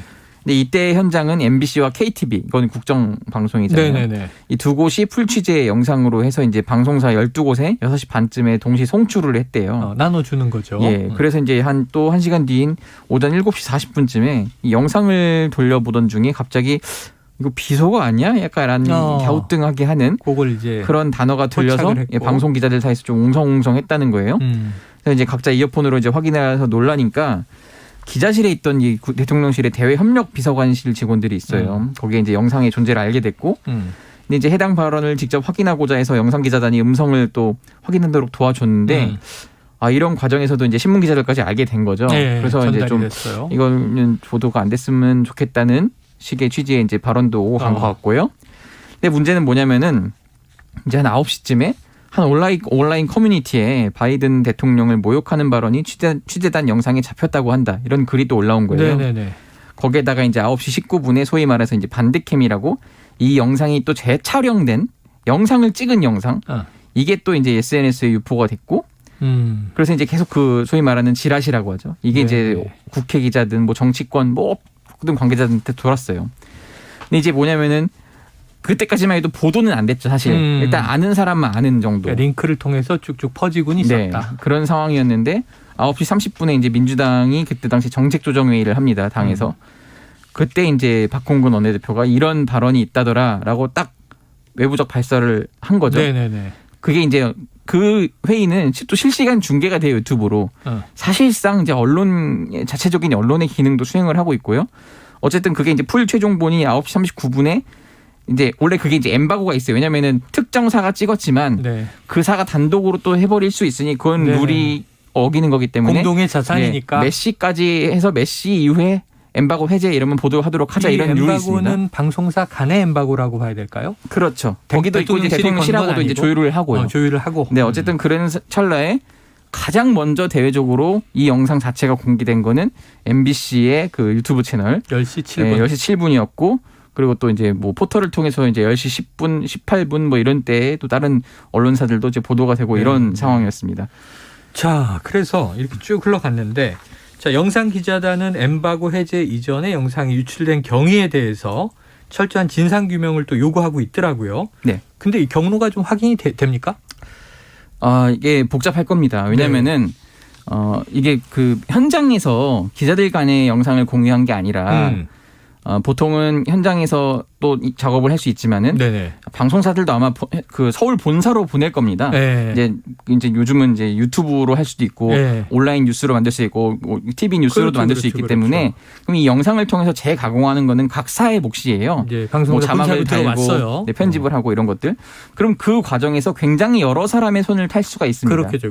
그럴 수 있고 또 제가 또 취재를 해보니까 팬 기자도 풀단에 들어가 있잖아요. 네, 그렇죠. 팬 기자도 이걸 따로 찍었다는 거예요.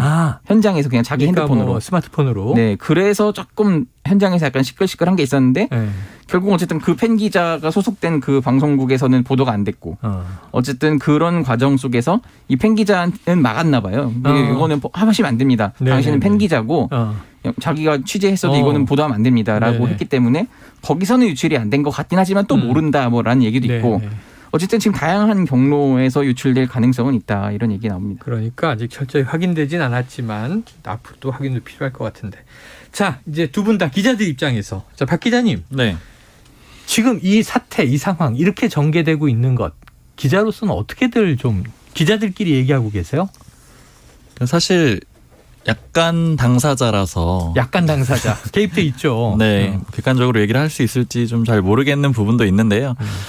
여하튼간에 어쨌든 이런 내용이 확인이 됐다라고 하면은 보도를 안 할 수는 없을 것 같아요. 네, 확인이 된 이상. 네. 근데 이제 다만 아마 일반적인 절차를 생각해 봤을 때는 이제 팬 기자 입장에서 보자면은 이렇게 영상이 있는 게 아니고 또 영상이 있다고 하더라도 워딩이 정확하지 않을 때는 당사자한테 확인하는 절차를 반드시 거치긴 하거든요. 그렇죠. 네, 근데 그런 과정상에서 좀 문제가 생겼다고 보여요. 그러니까 결과적으로는 대통령실에 아마 문의를 했는데 거기에서도 뚜렷한 답변이 안 나왔고 그리고 네네. 오히려 조금 보도를 유예했으면 좋겠다 이런 식의 입장이 나왔기 때문에 그렇죠. 사실관계를 이미 맞다라고 기자들이 받아들였을 가능성이 높거든요. 아, 보도하지 말아달라 이렇게 네, 얘기하는 만약에 게. 이게 처음부터 그런 발언 자체가 아니다 이런 식으로 대응을 좀 명쾌하게 했다라고 하면은 아마 쉽사리 보도할 언론사는 없었을 겁니다. 그러면서 또 아주 철저한 검증에 들어갔겠죠. 네, 방송사별로. 그리고 이후에 또 고위 관계자도 사적 발언이다 이런 식으로 표현을 하잖아요. 사적 발언이니까 외교적 이제 성과에 영향을 줘서는 안 된다.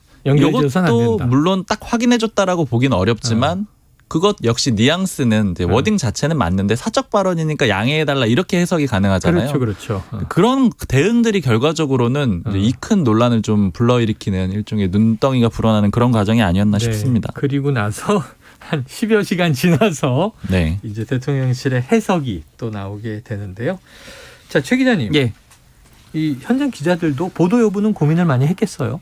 고민이 많죠. 네. 왜냐면은 이 정도의 엄중한 사안이면은 네네.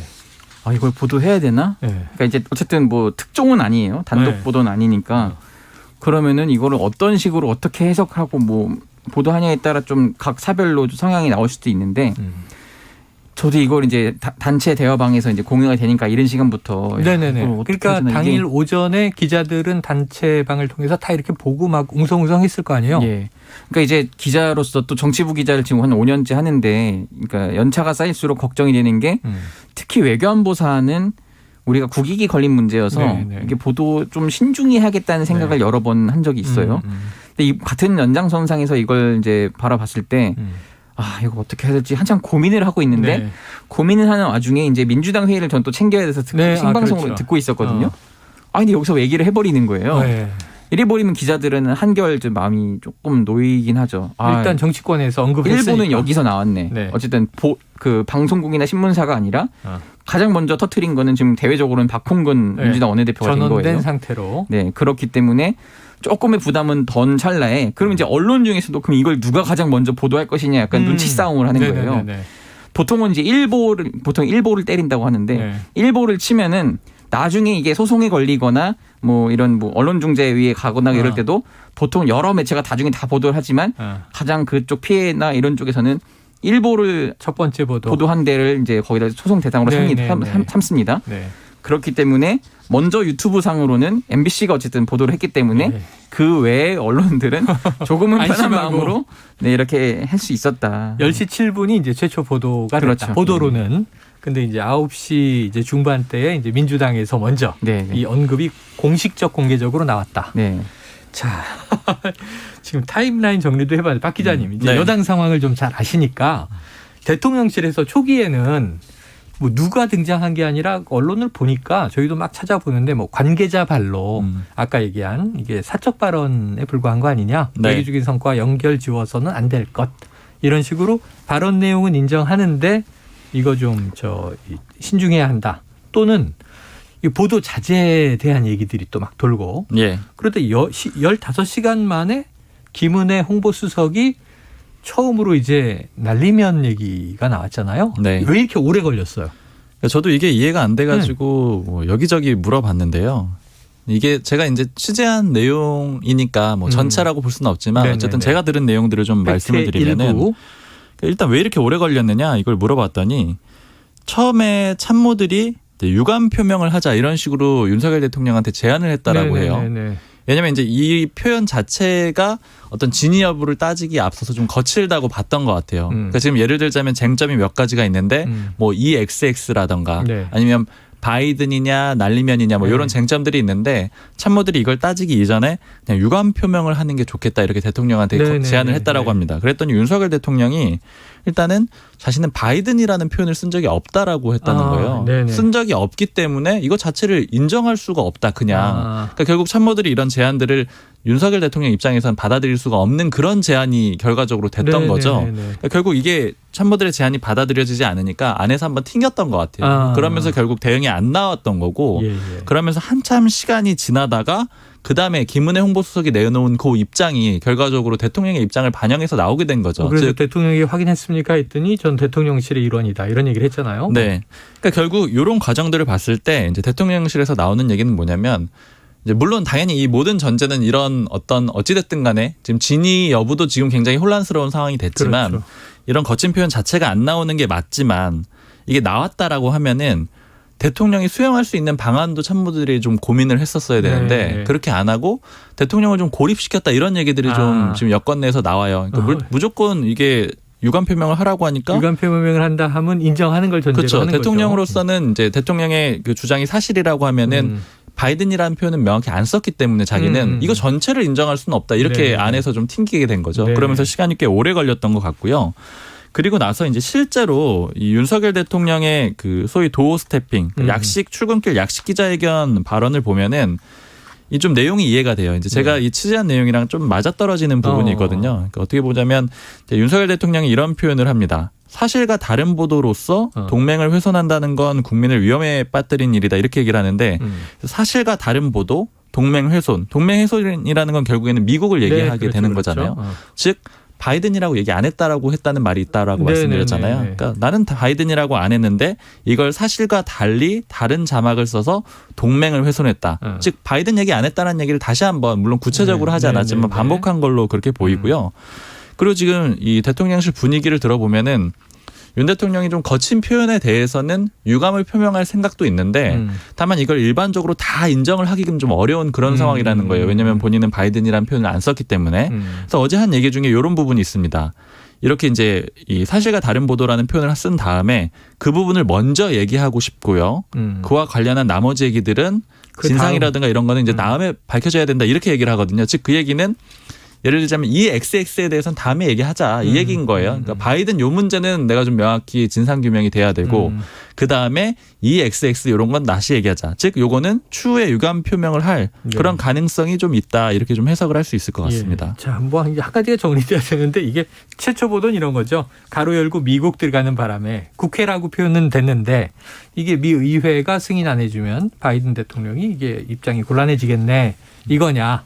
근데 대통령실이 밤에 뒤늦게 발표한 바에 따르면 이 국회는 우리나라 국회고 민주당, 야당을 지칭한 이 욕설 그리고 이제 우리 국회가 승인 안 해주면 이거 내가 면이 안 서겠네. 이게 이제 맞는 오딩이라는 게 대통령실의 정리죠. 그렇죠. 그리고 사실 지금 그런 발언들이 또 많이 나오고 있고 그리고 지금 윤석열 대통령의 입장을 결과적으로 정리를 해보자면은 그러니까 이 시점마다 조금씩 달라서 그런데 가정체 심판으로 정리를 해보자라고 하면은 바이든이라는 표현은 명확하게 안 썼고 그다음에 이 XX는 잘 모르겠다 이런 정도로 지금 정리가 되는 거잖아요. 왜 잘 몰라요? 그거는 했는지 안 했는지 정확히 모르겠다라는 얘기가 지금 이제 대통령실 관계자 말로 계속 나오고 있거든요. 그러니까 결국 대통령이 이 내용에 대해서 명확하게 딱 선을 긋지 못하고 있다 보니까 대응 자체도 좀 흔들리고 있는 그런 상황이 되는 것 같아요. 그렇죠. 자, 본인의 발언을 진상 규명하자 이렇게 얘기한 셈이 돼버린 거예요. 지금 이제 육성도 저희가 준비해 놨는데 뭐 저 박 기자님이 쭉 정리해 주신 바로 그 내용이기 때문에 어제도 들어서 넘어가도록 해보죠. 자, 그런데 이 취재 내용을 종합해 보면 윤석열 대통령의 발언을 분석해 보면 좋아요. 두 분 기자님이 정확한 워딩은 무엇이다. 최 기자님 뭡니까? 이게 해석이 혼란스럽잖아요. 날리면 뭐 또 뭐 발림은 뭐 여러 가지 지금 해석들이 나오는데 저도 이제 문맥과 그걸 이제 다 고려해 봤을 때 비읍이 좀 들어가 있는 것처럼 들리긴 하는데 실린다. 근데 뭐 대통령께서 국구 아니라고 하시면은 아니라고 하고 믿어드려야 되지 않겠냐 이런 생각은 들긴 해요. 근데 그렇다면은 그 앞에 발언은 본인도 모르겠다. 본인이 한 말을 본인이 모를 수는 있어요. 금방 하고 지나가면. 왜냐면 또 이제 무의식 중에 부지불식간에 나와서 그렇죠. 찍힌 영상이 있고 그런 게 있으면은 솔직히 인정하고 그 부분에 대해서는 같이 뭐 유감 표명이든 사과든 했다면 조금은 빨리 좀 자연스럽게 정리가 되지 않았을까 싶은데 더 본인이 일을 키우시는 것 아닌가 지금 걱정은 됩니다. 본인이 일을 키웠다. 근데 사실 좀 의도적인 면도 있어요. 지금 이렇게 윤 대통령이 돌아와서 출근길 약식 기자회견에서 이제 진상규명을 하자라는 취지로 얘기를 한 거는 결국에는 이 문제는 물러서지 않겠다라는 그런 입장을 내놓은 거잖아요. 그러니까 이거는 이렇게 덮을 수는 없고 이 문제는 한번 붙어보겠다 이런 취지로 해석이 되는 거고 사실 이제 그 문제가 지금 이제 MBC 문제로 좀 연결이 되는 그런 상황이 되는 거죠. 그러니까 사실은 어찌 보면은 비속어 논란으로 될 수는 있고 그럼 이제 국내 야권의 뭐 욕설, 막말 이런 파장은 될 수 있는데 지금 문제는 이제 외교 문제가 걸리게 되니까 그 문제만은 물러설 수 없다. 진위 공방을 하겠다. 알겠습니다. 자, 그런데 아까 이제 최 기자님이 잠깐 배경 설명을 해주셨지만 여러 상황을 종합해 보면 여러 방송사 또 여러 기자, 주로 영상 기자, 팬 기자, 이미 보도되기 전에 다 알고 있었고 공유했고 설왕설래하고 있었고 고민하고 있었고, 근데 이걸 또 이제 보도 자제도 받았고 대통령실에서. 근데 사실은 팩트가 체크된 이상은 또 보도 안 할 수 없는 사안이고. 근데 왜 MBC만 이렇게 콕 집었을까요? 뭐 일단 일보를 날렸고 가장 먼저 이렇게 비판적으로 이제 자막을 단 것에 대한 책임도 묻겠다는 거고 또 대통령실 외에 이제 여권이 좀 한 몸으로 움직이는데 여권에서는 뭐 이래저래 불만이 좀 있었겠죠. 정권도 바뀌었는데도 불구하고 뭐 계속 좀 비판적인 의도적인 비판 기사도 그러니까 없지 않았고 여러 가지 얘기가 나오는데 과거에 광우병 얘기도 나오고. 그 다음에 또 이제 지난번에 검언 유착 과정에서 오히려 권언 유착이다.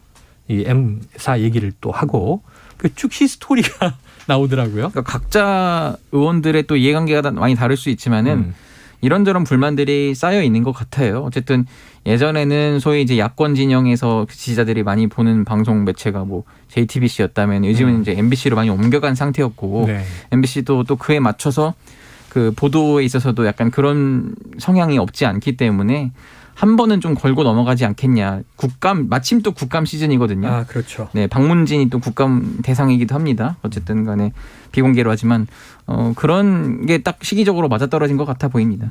여기 대응을 보면은 좀 특징적인 게 있어요. 그제 국민의힘의 대응을 보면은 광우병 얘기를 많이 하거든요. 그러니까요. MB 정부 때 그때 얘기를 많이 하는데 어제부터 보면은 정원유착 프레임으로 좀 바뀌죠. 그러니까 광우병에서 정원유착 프레임으로 바뀌었다라고 볼 수가 있는데 이 과정들을 좀 얘기를 들어보니까 일단은 광우병 얘기를 많이 했던 거는 이건 역시 이제 예전에 MBC PD 수첩에서 보도가 시작이 됐잖아요. MB 정부 초반입니다. 그렇죠. 그러니까 이게 구조적으로 그럴 수밖에 없는 이유가 일부 있는 게 뭐냐면은 이제 국민의힘의 주요 소위 이제 윤핵관이라고 하던가 아니면 좀 남아 있는 주류 의원들이 대체로 MB계예요. 이게 왜냐하면 친박계가 몰락을 할 수밖에 없었잖아요. 그러니까 남아 있는 게 대부분 비박계고 그러다 보니까 MB계가 많고요.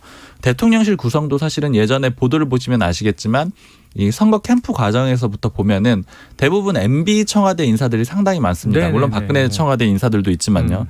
그러니까 즉 이 인사들이 봤을 때 이명박 정부가 무너지게 됐던 가장 큰 계기, 그러니까 처음에 몰락했던 가장 큰 계기가 광우병 소위 파동 때문이라고 생각을 하거든요. 근데 또 MBC가 이렇게 공격을 시작했다 이런 식으로 받아들인 거예요. 근데 이제 그래서 이제 처음에는 광우병 얘기가 많이 언급이 구조적으로 됐던 건데 다만 그 이후에 이 정원유착으로 좀 프레임이 바뀐 게 제가 얘기를 들어보니까 안에서도 좀 논란들이 있었대요. 광우병 얘기하는 사람들이 좀 있고 그거 더 이상 얘기하지 마라. 왜냐면은 그 이제 당신들 입장에서만 이게 아픈 일이지 사실 국민들 입장에서는 뭐 그렇게 또렷하게 이제 계속 피해가 되는 그런 일도 아니고 그게 꼭 왜곡 보도라고 받아들이는 사람도 많지 않다 이렇게 얘기를 하면서 구원. 네, 그러니까 그거는 사실은 MB 정부의 얘기다. 또 윤석열 정부의 얘기를 해야 된다 이렇게 하면서 이 검언 유착을 다시 가지고 오면서 이름을 그 연장선에서 비슷한 정원 유착으로 가지고 오게 된 거죠. 그러니까 이거는 윤석열 대통령이 좀 관련돼 있었던 그런 일이잖아요. 이거 한동훈 법무부 장관도 직접 등장을 했고. 네.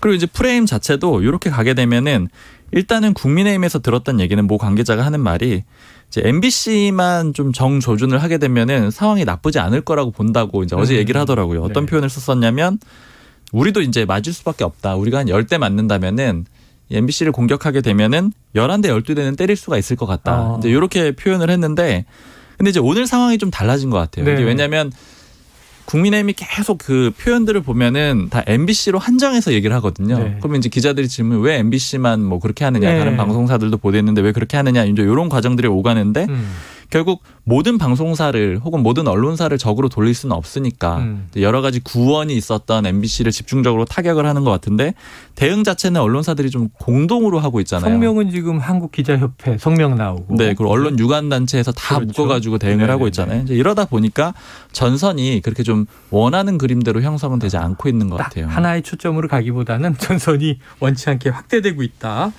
자, 그러니까 MBC가 요즘 표현으로 하면 타격감이 좋다. 국민의힘 입장에선.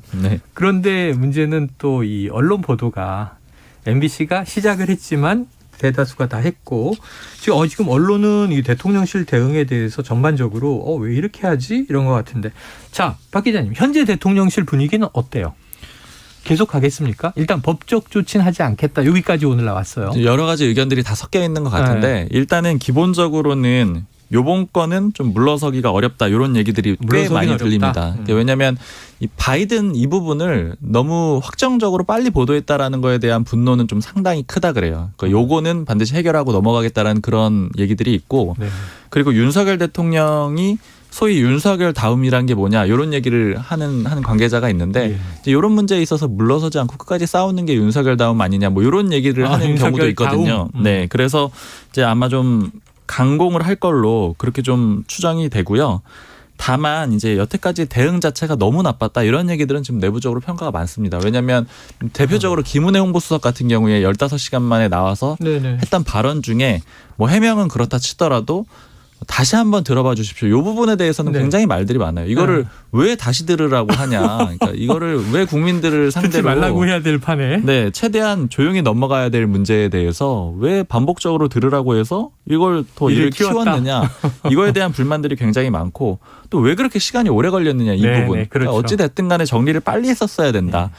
제 기자들이 봤을 때도 사실 아까 말씀을 좀 드렸지만 초반에 빨리 대통령이 이거 그 워딩 아니다라고 했으면은 쉽게 보도할 수 있는 문제는 아니에요. 왜냐하면 당사자가 아니라고 하는데 누가 보도를 쉽게 할 수 있겠어요. 그런데 결과적으로는 다 대응이 늦어지면서 벌어진 문제라서 이제 홍보 라인에 대한 그런 책임론도 많이 나오고 있습니다. 아까 이야기하셨던 대로 초반에 참모들이 유감 표명하고 정리하시죠 그랬을 때 유감 표명이 빨리 나왔다면 일이 좀 이렇게 크지는 않았을 텐데 대통령실이 좀 놀랐던 게 뭐냐면 우선은 오전에 좀 설왕설래하다가 MBC 초기 보도로 이제 우선 국내 언론에 쫙 보도됐지만 오후부터 외신에 뜨기 시작하니까 놀랐던 것 같아요. 네네. 그래서 외신에 대해서 이 XX 이 비속어가 F워드로 번역되지 않게 하라는 대응이 있었다고 하는데 결국 대부분 F로 많이 나갔거든요. Y도 있고 B도 있었지만. 근데 관련 기사 최 기자님이 쓰셨죠. 예. 일단 가장 먼저 외신 중에 번역한 곳이 AFP 통신이에요. 프랑스. 근데 이제 여기 통신이다 보니까 이 통신이 미국 CBS 방송의 홈페이지에 게재가 돼요. 전재료 받고. 그렇기 때문에 이제 다들 CBS로 오해하시는데 보도는 AFP 통신이라는 걸 좀 명확히 하고요. 왜냐하면 제 카투사 군대 동기입니다. 기자가. 네, 그렇기 때문에 서로 이제 계속 유기적으로 소통을 하고 있었는데 고민을 했대요. 군에서의 인연을 취재까지 이용해 먹는 대단한 F로 기자예요. 해야 할지 아니면은 본인이 고민할 때는 AS 점점점점 시작해서 HOL 뭐 하는 그 단어로 할지 고민을 했는데 정작 자기는 이렇게 번역을 했더니 블룸버그 통신과 또 워싱턴 포스트 이런 데는 이디엇이라고 하죠. 멍청이 얼간이 그거로 번역을 했는데 여기서도 또 약간 약간 좀 온라인상의 논쟁이 붙은 겁니다. 이게 왜 그거냐? 그거는 멍청이나 바보 이런 뜻이 포함된 단어이고 이거는 그냥 무의식적으로 던진 그 비속어기 때문에 이거는 F로 번역되는 게 맞다. 이게 뭐 영화 번역가들 사이에서도 막 논쟁이 있었더라고요. 어쨌든 그런데 이게 그 이후에 미국 쪽 외신 다 나오고 프랑스, 뭐 포르투갈, 스페인 이게 다 번역되니까 외신 대변인으로 자리를 또 옮기신 또 전 대변인 있으시잖아요. 강 대변인. 강 대변인이 많이 힘들어하고 있다. 이런 얘기가 들리고 있습니다. 아이고 참. 자, 그래요. 요거 하나 얘기해야겠습니다. 추석 전후해서 지금 대통령실에서 물갈이가 많이 되면서 지난주에 박 기자님이 참 애잔한 얘기를 전해 주셨는데 공감이 굉장히 많았어요. 자, 뭐냐면 대통령실 근처 카페에 이 정장맨들이 출몰한 이유.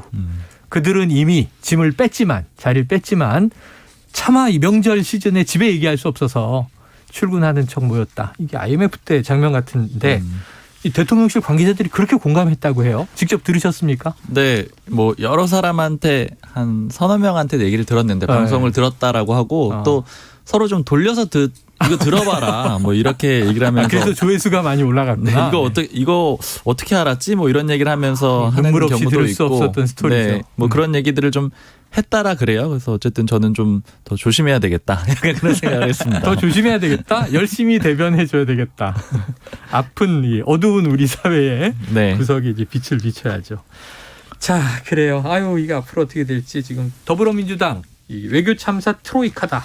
이렇게 선정을 했는데 박진 외교부 장관, 김은혜 홍보수석, 김태효 차장 3명입니다.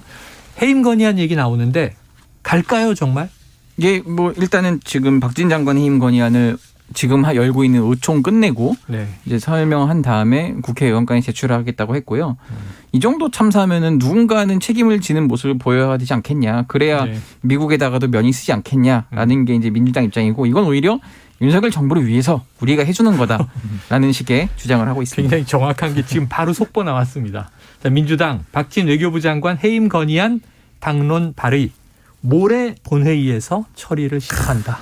근데 해임 건의안을 올리면은 윤 대통령 입장에서는 오히려 떠밀리는 느낌이 들어가지고 오히려 더 해임하기는 좀 어려울 것 같아요. 오히려. 네. 여권에서는 김태효 차장 원성이 꽤 많습니다. 여권에서는. 네, 왜냐하면 차장이... 흔쾌한 동의 이런 거는 이미 다 이 성취가 안 돼 버렸잖아요. 네. 근데 대통령실에서는 지금 그대로 가는 분위기라는 또 얘기가 있습니다. 아, 그래요? 아, 이게 어떻게 될지 지금 여야 격돌도 그렇고 대통령실 내에서도 또 여권 내에서도 분위기가 조금씩은 온도차가 있는 것 같습니다. 계속 지켜보도록 하죠. 이번 9월이 지나면 다음 주면 10월에 뵐 텐데 국감 시즌이 돌아와요. 또 많은 천기를 취재해 오시길 당부드리면서 오늘 불사조 기자단 박순봉 경향신문 기자, 최영창 세계일보 기자 고맙습니다. 감사합니다. Splish splash, I was taking a bath. Long about a Saturday night. Yeah. 점심 먹고 유쾌한 시사 디저트 한 입. 최영일의 시사본부. Well, I stepped out the tub and put my feet on the floor. I wrapped the towel around me and I opened the door. And then 네, 시사본부 매일 이 시간 간식 있는데요. 오늘은 치킨 10마리가 나갑니다. 시사본부 1주년을 맞아서 의견 주시는 청취자분들 추첨을 해서 저희가 쏘고요. 짧은 문자 50원, 긴 문자 100원이 드는 샵 9730으로 의견 끝까지 많이 보내주시기 바랍니다. 자, 오늘 마지막 코너죠. IT본부 본격적으로 시작해봅니다. 알아두면 유익한 IT 이슈를 쏙쏙 소개해 주시는 김덕진 미래사회 IT연구소장이 나와 계십니다. 어서 오세요. 네, 안녕하세요. 반갑습니다. 김덕진입니다. 자, 이 전 세계적으로 뭐 아이폰의 인기가 대단하죠. 스마트폰. 그래도 우리나라에서는 역시 삼성 갤럭시가 그렇죠. 부동의 1위고 저희 가족들도 많이 씁니다. 그런데 이 갤럭시의 핵심 기능 몇 개가 위협당하고 있다. 이게 무슨 얘기예요? 그러니까 이게 그 갤럭시 스마트폰 쓰시는 분들이 아이폰으로 한번 넘어가 볼래라고 하면 아, 내가 다른 거는 몰라도 이것 때문에 못 넘어가라고 하는 기능이 크게 두 개가 있어요. 이 두 개가 뭐냐면 첫 번째는 삼성페이. 그러니까 결제하는 거 있잖아요. 그러니까 원래는 우리가 카드로 결제하는데 이 스마트폰 띡 대기만 하면 결제하는 거. 이거 한번 맞들리면 못 바꾼다라고 하시는 분들. 두 번째는 이제 통화 중 녹음 기능입니다. 네, 이제 보통 특히 비즈니스 하시는 분들은 이제 우리가 뭐 비즈니스 할 때 뭐 내가 기억나는데 이런 것 때문에 이제 통화 중 녹음이나 자동 녹음 기능 많이 쓰시는데 아이폰은 그게 안 되거든요. 아, 힘들어요. 네, 그래서 그 두 개 때문에 이제 아, 내가 뭐 바꾸고 싶어도 못 바꾼다 혹은 아, 이거 부족하다 뭐 이런 얘기들이 많으신데 이 두 개의 기능이 지금 위협받고 있다. 뭐 이렇게 설명드릴 수 있을 것 같아요. 삼성 갤럭시 고유의 기능이. 자, 말씀하신 대로 삼성페이 때문에 난 아이폰 못 써요. 이런 분들이 꽤 있어요. 근데 삼성페이가 위협당한다. 그러면 자, 아이폰에서도 이제 쉽게 결제가 된다는 얘기예요? 그렇죠. 그러니까 이게 전 세계적으로 보면 그럼 애플도 당연히 그런 결제가 있을 거 아니에요. 그러니까 애플페이라고 있겠죠. 네, 삼성페이처럼 이렇게 띡 되면은 되는 그 기능이 있습니다. 있어요. 네, 이미 나왔고요. 근데 우리나라에서는 잘 안 돼요. 그래서 이게 왜 안 될 거고 이게 들어오니 마니가 계속 얘기가 있었는데 이게 루머는 계속적으로 몇 년 전부터 할 것이다 그랬는데 이제 최근에 이제 조금 이게 구체화되고 있고 뭐 예를 들면은 많은 카드사들의 아직은 뭐 카드사 공식적으로 발표한 건 아니지만 많은 보도에 따르면 현대카드가 지금 독점적으로 애플과 뭐 1년 정도의 계약을 맺고 이거를 독점적으로 들여오려고 한다라고 하는 뭐 보도들이 지금 나오고 있는 상황이긴 합니다. 국내 카드사 일부가. 그렇죠. 그리고 이제 거기에 있는 것들 때문에 뭐 국내 벤사들도 들어간다 뭐 이런 얘기들까지 나오고 있는데 실제로 그럼 이 삼성페이라는 게 얼마나 이 갤럭시에게 중요한 이슈인지를 좀 설명을 드리면 일단은 우리나라 전체 금융 앱에서 이 삼성페이가 가장 많이 써요. 1,522만 명 있습니다. 근데 여기서 중요한 건 말씀드린 대로 이거는 갤럭시 폰에만 되는 거잖아요. 그렇죠. 그러니까 아이폰이 하나도 안 들어가 있는데도 1,522만 명이 쓰는 거예요. 실제로 우리나라의 간편 결제 시장이 최근에 엄청 커지고 있는데 예를 들면 카드로 하는 거 말고 이런 뭐 앱을 통해서 결제하는 것들이요. 하루 일평균 한 6,065억 규모. 그리고 이제 전체적으로 보면은 이게 계속 이제 200조 원 정도의 1년 규모입니다. 근데 여기서 지금 말씀드린 휴대폰으로 결제하는 이 띡 찍어서 하는 제조사 기반이 22% 이상이거든요. 그러니까 그렇게 치면은 이제 이 그 페이 시장 중에서 삼성페이가 갖는 이 영향력은 엄청나다라고 볼 수 있을 것 같고 그 부분은 거의 독과점처럼 가지고 있는데 이게 지금 애플페이가 들어오게 되면 예를 들면 앞서서 말씀드린 내가 이런 것 때문에 삼성전화기 쓰고 있는데 이제 애플도 되니까 애플로 갈 수도 있네 라고 하는 것들이 좀 생길 수 있다라고 하는 부분들이 지금 이슈가 되고 있는 거죠. 그게 지금 저는 아이폰을 오래 썼는데 카페에 가면 다른 분들은 이렇게 폰으로 띡 결제를 하더라고요. 그렇죠. 근데 저는 이렇게 플라스틱 카드를 지갑에서 꺼내니까 혹은 이제 다른 분들은 원신 같은 느낌? 폰 뒤에 이게 카드 함 같은 걸 해놓으셔가지고 그런 항상 방법이 있었네. 스마트폰을 꺼내서 또 카드를 꺼내시는 뭐 이런 분들 많이 볼 수 있죠. 그러네요. 참 그게 뭐라고. 네, 또 부럽습니다. 네. 자, 그런데 저도 궁금했어요. 그럼 다른 나라에서는 좀 애플페이를 쓸 수 있는 곳이 많은데 국내에서는 안 됐단 말인가? 네네네. 왜 그런 거였나? 그렇죠. 이게 이제 뭐 다른 분들 가맹의 문제입니까? 뭐 정책적 이런 생각할 수 있는데 이게 쉽게 말하면 기술 문제입니다. 기술 문제. 기술의 문제예요. 네, 이게 뭐냐면요. 기본적으로 지금 애플페이에서 쓰는 카드 결제 방식은 NFC라는 방식이에요. NFC. 네, 근데 이 방식이 있고 그다음에 삼성 같은 경우도 NFC를 쓰긴 하는데 MST라고 하는 원래 기능을 씁니다. MST. 네, MST가 뭐냐면 마그네틱 보안 전송인데 마그네틱. 옛날에 우리 카드. 우리 카드에 테이프가 붙어 있는 거. 그렇죠. 검은색으로 해서 긁잖아요. 그 기능이 스마트폰에 구현된 게 마그네틱 카드 전송 방식이에요. 그래요. 긁는 건 아니지만. 네, 그렇죠. 그러니까 비동기 방식인데. 됐는데 그게 카드 긁는 거랑 똑같은 방식으로 되는 거고요. NFC는 요즘에 보면 카드에 그 IC 카드라고 있잖아요. 칩 있잖아요. 그 칩 꼽아서 하듯이 그 칩과 같은 방식으로 이렇게 되는 건데 이렇게 되는 걸로 보시면 될 것 같아요. 구내식당도요. 칩으로 꽂았는데 칩이 인식이 안 될 때가 있어. 그렇죠. 낡아서.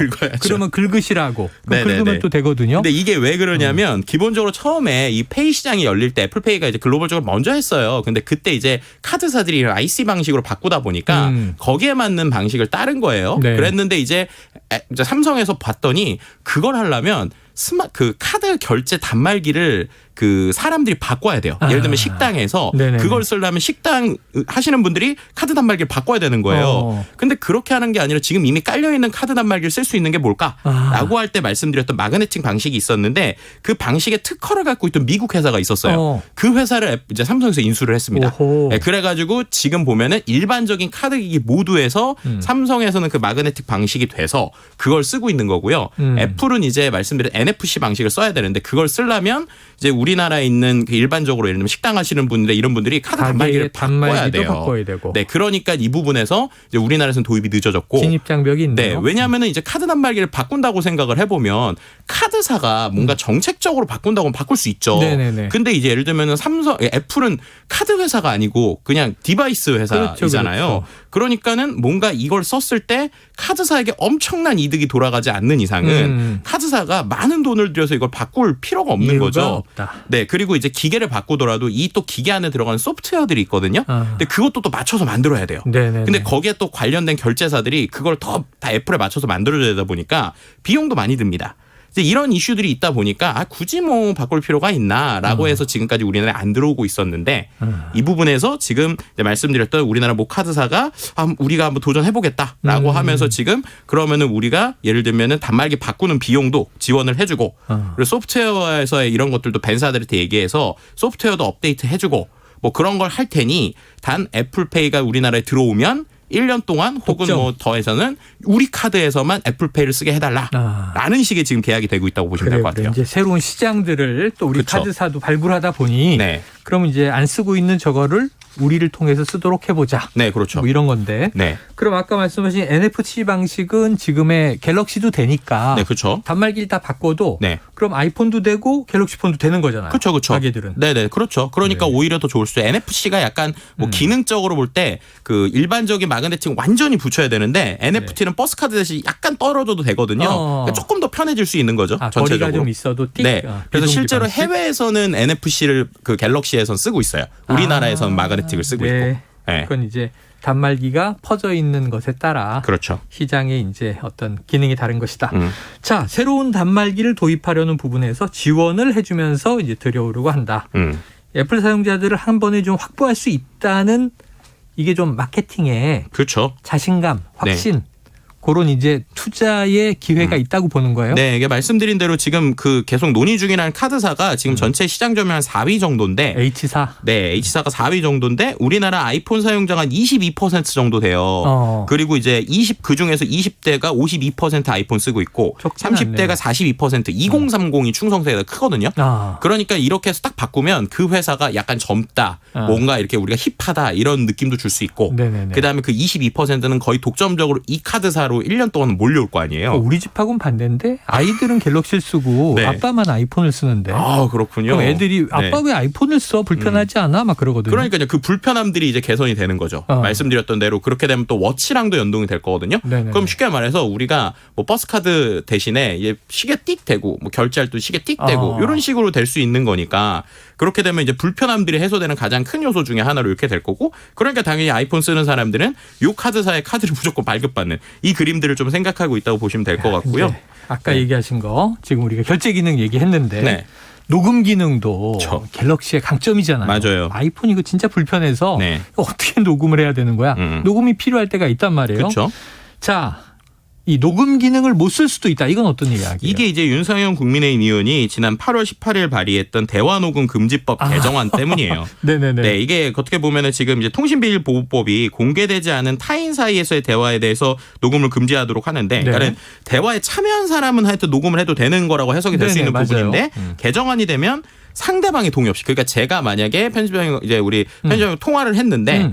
만약에 동의해서 저 녹음할 겁니다라고 얘기 안 하고 그냥 녹음을 하면 이게 불법이 될 수 있다는 거예요. 그러니까 이렇게 되니까 결국에는 지금 있는 갤럭시는 통화할 때 자동으로 그냥 녹음이 되기도 하거든요. 그럼 이게 다 불법이 될 수 있다. 뭐 이런 얘기가 나오니까 이거 이렇게 되면 기능이 빠져야 되는 거 아니냐. 혹은 뭐 녹음 누를 때 녹취 중입니다. 이런 뭐 음성이 떠야 되는 거 아니냐. 이런 것 때문에 논란이 되고 있다라고 보시면 될 것 같습니다. 요즘 뭐 스토킹 범죄 얘기도 있고 등등해서 자동 녹음 기능이 의외로 편리하다 이런 분들도 있고. 근데 이게 법적으로 안 된다. 법 도입될까요? 그러니까 이거가 지금 여러 가지 나오는데 결론적으로는 좀 도입은 좀 어려울 것 같아요. 어렵다. 왜냐하면 2017년에도 논의된 적이 있었는데 과도한 규제라고 여론 비판받았고 최근에 많은 데들에서 다 지금 설문조사하고 있는데 뭐 갤럽도 그렇고 뭐 리얼미터도 그렇고 대부분 다 10명 중 6명은 반대. 여론은 4명은 찬성 혹은 뭐 잘 모르겠다. 그래서 뭐 찬성이 23.6% 뭐 이렇게 나오기도 했습니다. 지켜보도록 하죠. 네. 자, IT본부 김덕진 미래사회 IT 연구소장이었습니다. 고맙습니다. 네, 감사합니다. 예, 오늘 1주년 맞아서 치킨 받으실 분 2부 초반에 3분 발표 드렸고요. 나머지 분들 2115, 0167, 9646, 5232, 4237, 9772, 8975. 저도 먹고 싶습니다. 맛있게 드시길 바라고요. 오늘 준비한 시사본부 여기까지입니다. 자, 1년을 넘기고 내일 저는 또 낮 12시 20분에 찾아뵙도록 하겠습니다. 내일 청취해 주신 여러분 고맙습니다.